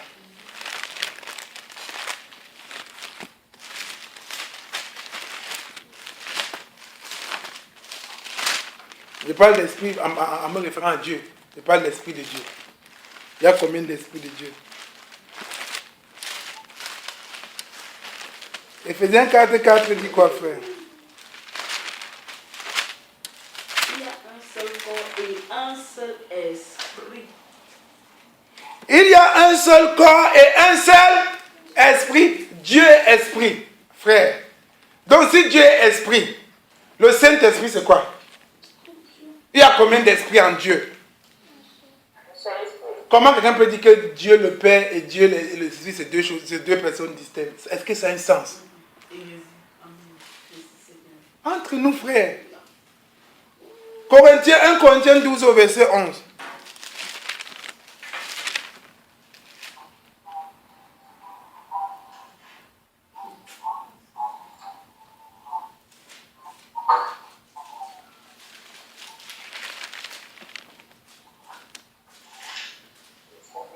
Il y a un seul et même esprit. Un seul et même esprit opère toutes ces choses, les distribuant à chacun en particulier comme il le veut. Il y a combien d'esprits, frère? Un seul esprit. Pas la Bible qui dit qu'il y a un seul esprit. Et on dit que Dieu est esprit. On dit donc différenciation dans le Père et le Saint-Esprit, c'est deux personnes différentes. Ça veut dire qu'il y a deux esprits, puisque Dieu est esprit. Donc le Père aussi est esprit. Hein? Donc différenciation dans Dieu le Père et le Saint-Esprit. Ça n'a pas de... C'est d'une absurdité sans pareil. Et en plus, on vient vous dire que c'est la troisième personne. Comprenez vous-même. On dégrade Dieu. C'est la dégradation. On dit que c'est l'insensé qui dit en lui-même certaines choses. Quelqu'un dise Amen. Quelqu'un dise encore Amen. Amen. Amen. Yes.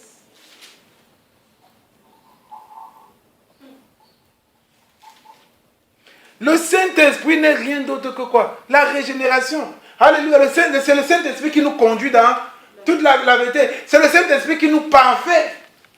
Qui parfait le travail de Christ en nous. Alléluia. C'est le Saint-Esprit qui nous amène en quoi? À la perfection. Alléluia. Donc le Saint-Esprit c'est quoi? C'est la force agissante de Dieu.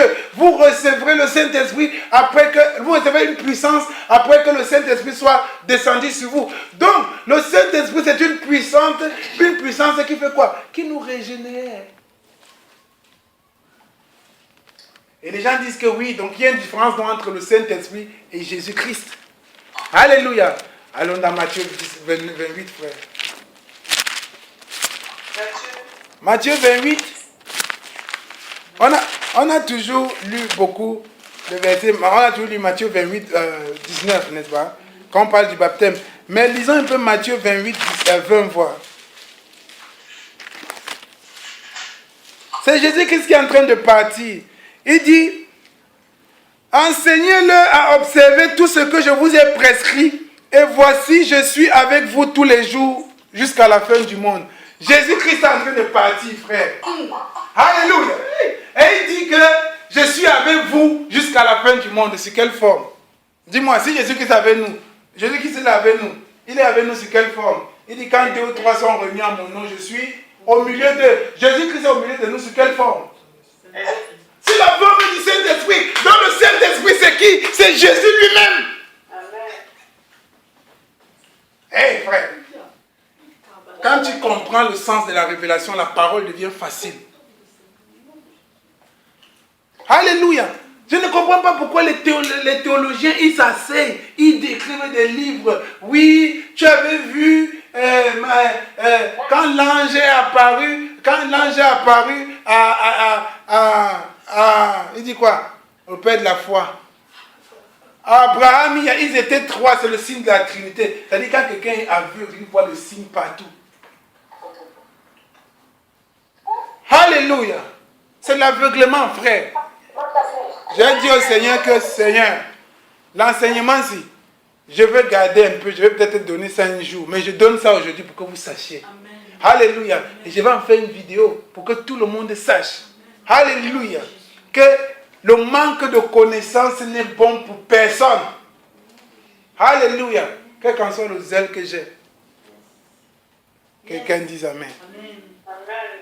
Alléluia. Donc celui qui dit que le Saint-Esprit de Dieu, Jésus-Christ même dit, et ça c'est qui moi. Quand vous lisez bien la Bible, hein, il faut lire, parce qu'il ne faut pas aussi que je vous donne tout comme ça.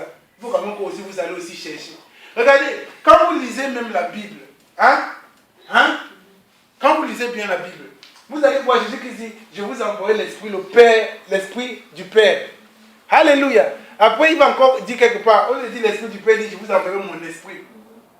Parlant toujours du quoi? Du même Esprit qui est le Saint-Esprit, parce que l'Esprit du Père, c'est aussi le même Esprit qui est en lui, c'est son Esprit aussi. Il n'a pas un autre Esprit puisqu'il est né du Saint-Esprit. Les gens ne comprennent pas. Comment est-ce que tu peux dissocier l'Esprit de Dieu lui-même? Tu me dis que non, c'est de l'absurdité totale.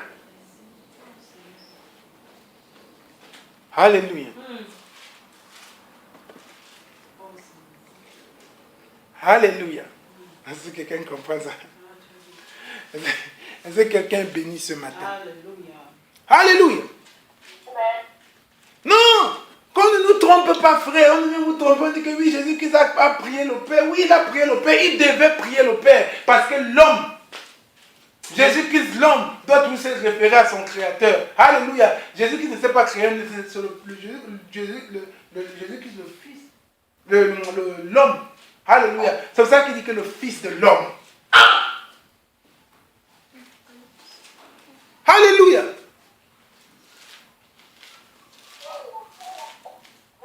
Alléluia. Quand Jésus-Christ te dit que je suis le Fils de Dieu, après te dit que je suis le Fils de l'homme, ça veut dire quoi? Ça que Jésus, quand il dit je suis le Fils de l'homme, il se réfère à sa nature humaine. Alléluia. Mais Jésus-Christ c'est une nature divine. Alléluia. Mais si on ne comprend pas, on se perd dans les discussions, les opinions. Alléluia. Il n'y a rien de nouveau sur le soleil, frère. La Trinité n'est pas... Les apôtres ne connaissaient pas ce qu'on appelle la Trinité. C'est pour ça qu'ils n'ont pas écrit ça dans les livres. La Trinité vient de quelque part. Ça vient à ces 300 ans après Jésus-Christ. Ça vient de Nice, du concile de Nice. De Nicée, si vous voulez. La création de l'Église catholique. Donc tous ceux qui sont trinitaires ont un héritage catholique. C'est la vérité.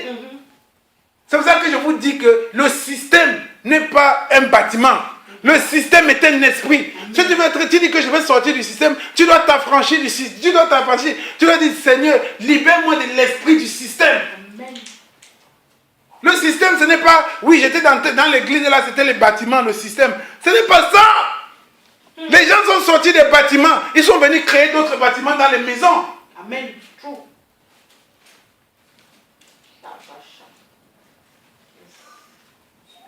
L'esprit d'idolâtrie. C'est quoi? On a pris ça quoi? De l'église catholique. On adore, on baise la bague du pape. Hein? On vient dans l'église, on adore le pasteur. Vous pensez que c'est quoi? C'est un esprit. On adore un homme. C'est un esprit. Le système, c'est un esprit. C'est pour ça que si tu veux sortir du système, ne dis pas que, oui, frère, j'étais dans telle église, j'étais dans telle église, et on faisait, c'est le système, on nous a dit, sortons le système des bâtiments, on vient du système, on vient maintenant dans le système des églises des maisons, frère. Le système des églises des maisons, la maison, dans ma maison aussi, c'est un bâtiment, excusez-moi. Alléluia. Amen. Ce n'est pas ça le problème. Le problème, c'est qu'on doit sortir de l'esprit du système. Si je suis affranchi de l'esprit du système, je comprends les choses de Dieu. Alléluia. Amen. Quand il dit Seigneur, libère-moi de l'esprit du système. Libère-moi de l'esprit du système au nom de Jésus. Les gens disent non, on fuit les bâtiments. Tu fuis les bâtiments, tu pars où les gens sont dans un autre bâtiment. Oui, parce que si tu fuis le bâtiment pour ne pas dans un autre bâtiment, tu pourrais rester en plein air pour adorer Dieu.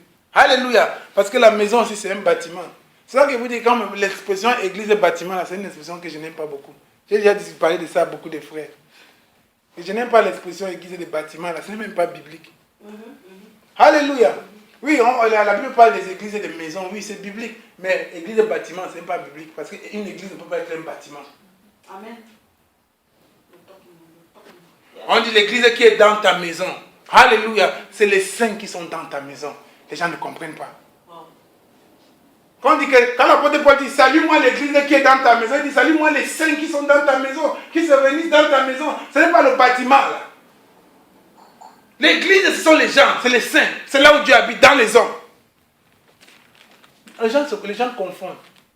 C'est ça que quand tu vas venir faire maintenant l'église dans ta maison, on va commencer à un certain niveau, on voit que les mêmes choses qui se passent dans les églises, là, on voit aussi ça dans ta maison, mais encore pire. Ça, les gens n'ont pas compris. Que si on se réunit ici, ce n'est pas qu'on est dans une église de maison. On est dans une communion fraternelle. Et qu'est-ce qui fait l'église? C'est nous qui sommes réunis là. Si on se déportait là, on allait en route, on allait en plein air. On est toujours l'église. Amen. Alléluia. Si nous devons sortir du système babylonien, comme on dit, on doit s'affranchir de l'esprit babylonien.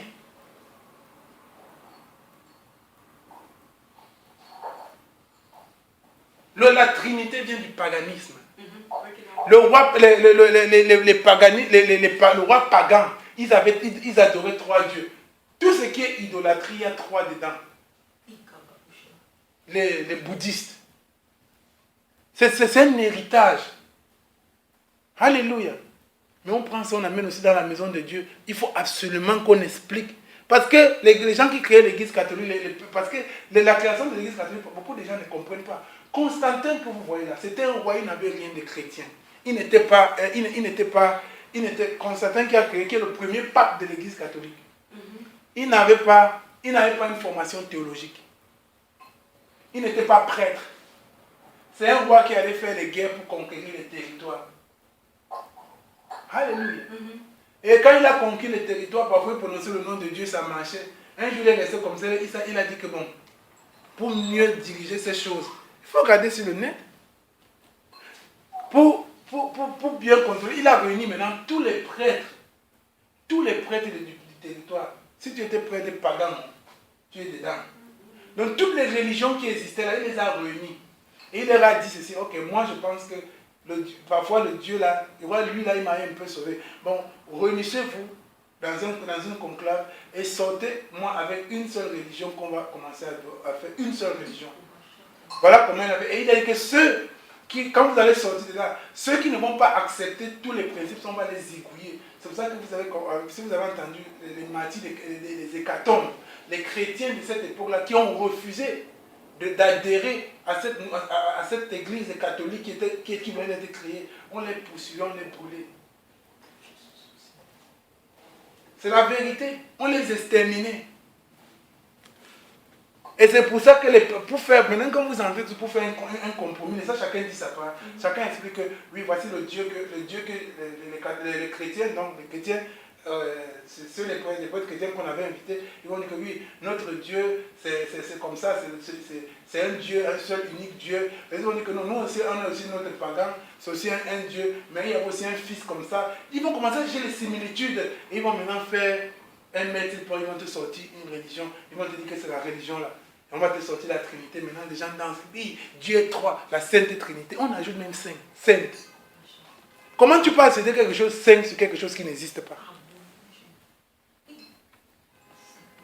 C'est comme ça que l'église catholique a été créée. Et c'est comme ça que l'église catholique nous a amené quoi? La Trinité. L'église nous a amené quoi? Le baptême par aspersion. Parce que le roi Constantin étant le roi, il a dit que non, si je m'en vais entrer dans l'eau, c'est un signe de soumission. Comment est-ce que je peux me soumettre à vous puisque je suis au-dessus de vous? Mettez-moi un peu d'eau sur ma tête. À partir de ce moment, on dit qu'on va seulement mettre seulement de l'eau sur la tête. Est-ce que vous avez entendu que Paul portait les robes? Les chapeaux? Les robes? Ce sont les prêtres pagans qui faisaient ça. On a dit ok, on vous donne quand même les robes aussi. Vous allez se porter. Tout le monde maintenant porte les robes. Le pape porte aussi un chapeau qui a la tête comme ça. La Bible dit que l'homme ne doit pas prier la tête couverte. Le pape se couvre tout le temps. On dit que ça c'est le paganisme, frère. Alléluia. Et c'est ça qu'on a hérité. D'une manière ou d'une autre. C'est ça qu'on dit, Seigneur. libère-moi de l'esprit du système. Le catholicisme est un esprit. Libère-moi de l'esprit catholique. Frère, c'est la vérité. Nous devons être capables de dire la vérité aux gens. Amen. Que si tu vas dans l'église catholique, tu n'es pas avec Dieu. Dieu n'est pas avec toi. Dieu n'est pas dans l'idolâtrie. Disons la vérité. Frère, quel qu'en soit ce que ça va nous coûter demain. Quelqu'un qui est dans l'église catholique, c'est un idolâtre.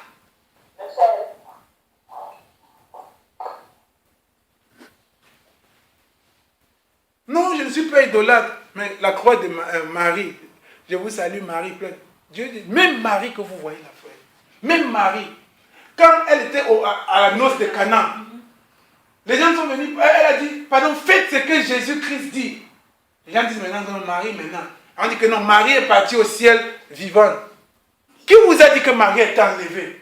Quel est le passage biblique qui a dit que Marie était enlevée? Elle est morte d'une mort naturelle. La seule personne qui a été enlevée. Dans la Bible, il y a 3 personnes qui ont été enlevées.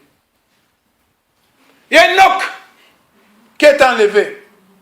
Il y a Élie qui est enlevé. Il y a Jésus qui est enlevé. Pardon, laissez-nous le reste. Alléluia. On vient nous dire que oui, maintenant, on va canoniser telle personne, il sera saint. La Bible dit que la communion des saints. Tu n'as pas besoin d'être canonisé pour être saint. Tu donnes ta vie au Seigneur. Tu es dans la communion des saints. On dit maintenant, prie Saint-André. Tu connais que Saint-André où? Pour le prier. Saint-André, là-bas, il attend le jugement dernier. L'enfer n'est pas ouvert, le ciel n'est pas, le paradis n'est pas ouvert pour lui. Il est là, il attend. Le jour où Jésus qui va revenir juger. Mais toi, tu es en train de le prier. Tu le pries où? Quoi? Non, le purgatoire. Tu peux vivre ici, tu vas aller au purgatoire. Qui t'a dit que le purgatoire existe? La Bible dit que quoi? Il est donné à un homme de vivre une fois, après vient le jugement. Où est le purgatoire? Sortez-nous. On vient nous donner. Si tu ne connais pas. Amen, amen. Nous devons sortir du système, frère. Cet esprit qui nous rend prisonniers. Le système là, l'esprit là, c'est chez les catholiques, c'est chez les pentecôtistes aussi. C'est vrai. Amen. Disons la vérité. Ils ont maintenant remplacé les toges. Même que dans les églises pentecôtistes, il y a encore les toges aujourd'hui. Mais après, d'autres ont remplacé ça par les vestes taillées, 3 étoiles, super slim. Un pasteur me voit un jour, il me dit, quand il me voit arriver à l'église, il me dit que, mais est-ce que ta relation est bien avec le Seigneur? Pourquoi tu n'as pas mis la veste aujourd'hui? Alléluia. Oui, frère. Regarde, c'est parce que l'esprit l'a envahi, ça continue à envahir. On dit que non, les prêtres, tu dois être, pour que tu dois être ordonné. Ça, c'est le paganisme.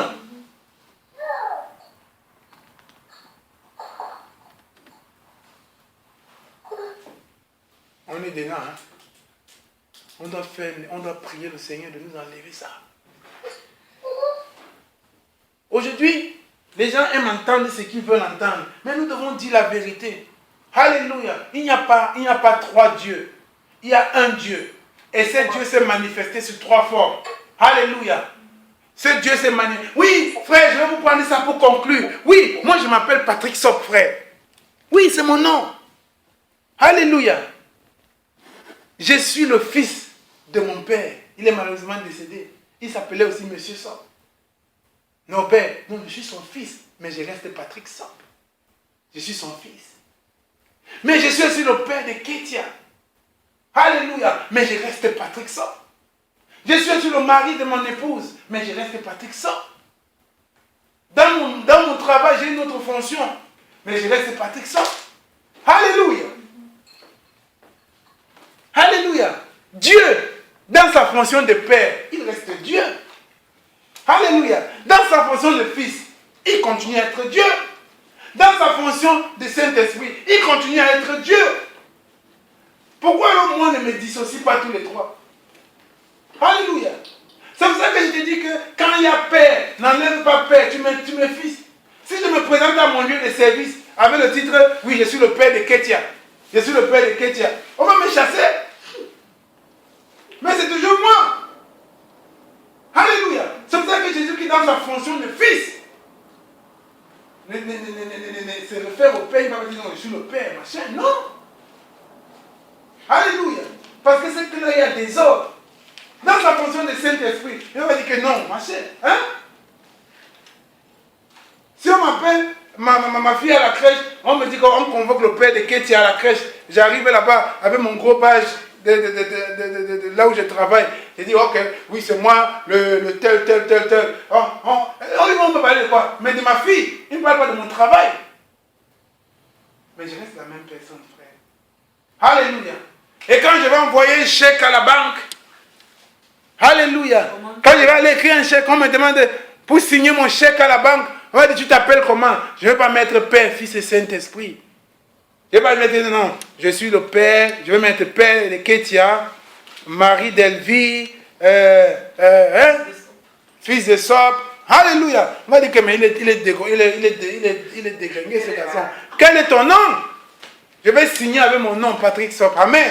Jésus, Dieu signe avec son nom. Il n'a été donné sur la terre, sous la terre, aucun autre nom par lequel nous devons être sauvés. Et ce nom, c'est qui? Jésus-Christ. La parole de Dieu nous dit, tout ce que tu fais en action et en parole, fais-le au nom de Jésus. Alléluia. Le nom de Dieu qui a été révélé pour cette saison, c'est le nom de Jésus. Alléluia. C'est le mystère qui a été caché. Alléluia. Dans tous les autres âges et qui a été révélé à nous. Alléluia. Ça veut dire que les anges ont voulu voir notre heure. Alléluia. Frère, les gens n'ont pas compris. Quand Jésus-Christ dit que, vous savez, le plus grand des prophètes, c'était qui? Jean-Baptiste. Il dit que même le plus petit d'entre vous sera plus grand que Jean-Baptiste. Pourquoi? Pourquoi? Parce que vous avez le nom, frère. Parce que vous avez la révélation. Alléluia. Parce que non seulement vous avez la révélation, mais vous vivez dans la révélation. Nous vivons en Jésus. Alléluia. C'est ça qui fait de nous différents. Quelqu'un est différent de ceux des autres âges. Ce n'est pas que nous sommes meilleurs que Jean-Baptiste. Alléluia. Mais c'est que nous avons la révélation. Alléluia. La révélation de quoi? Du mystère de qui? De Jésus. Quelqu'un dit Amen. Les gens ne comprennent pas. L'apôtre Pierre dit quoi? Que ce n'est pas l'esprit de Christ que les prophètes prophétisaient. Pas l'esprit de Christ. On dit qu'ils prophétisaient par cœur. C'est Dieu, c'est Dieu parlait au travers d'eux. Dieu esprit. Qui est dans cet esprit? Qui est dans Dieu? Alléluia. Alléluia. Alléluia. Est-ce que vous comprenez ça, frère? Alléluia. Je vous dis, notez ça, notez. Allez relire, priez dessus. Alléluia. Si vous avez une question, on en parle. Alléluia. Il y a des révélations que quand Dieu te donne, il est seul aussi. C'est-à-dire que celui qui a compris simplement se baptiser au nom du Père, du Fils et du Saint-Esprit, celui qui connaît la révélation de qui est Jésus. Il ne peut pas discuter sur, oui, est-ce que j'étais baptisé au nom de Jésus? Est-ce que j'étais... Non. Parce que quand tu connais la révélation, c'est quelque chose que tu ne peux pas oublier. Alléluia. Quelqu'un dise Amen. Amen. Nous ne sommes pas là pour dire qui ira en enfer, qui va au ciel. Ça, c'est un faux débat. Nous sommes là pour parler de la révélation, parce qu'il n'y a que Dieu qui peut savoir. Mais nous sommes là pour parler de la révélation, ce mystère qui a été caché et qui nous a été révélé pour le temps de la fin. Quelqu'un dise Amen. Amen. Alléluia. Donc on va prendre, si quelqu'un a des questions, des remarques, nous allons prendre. Alléluia.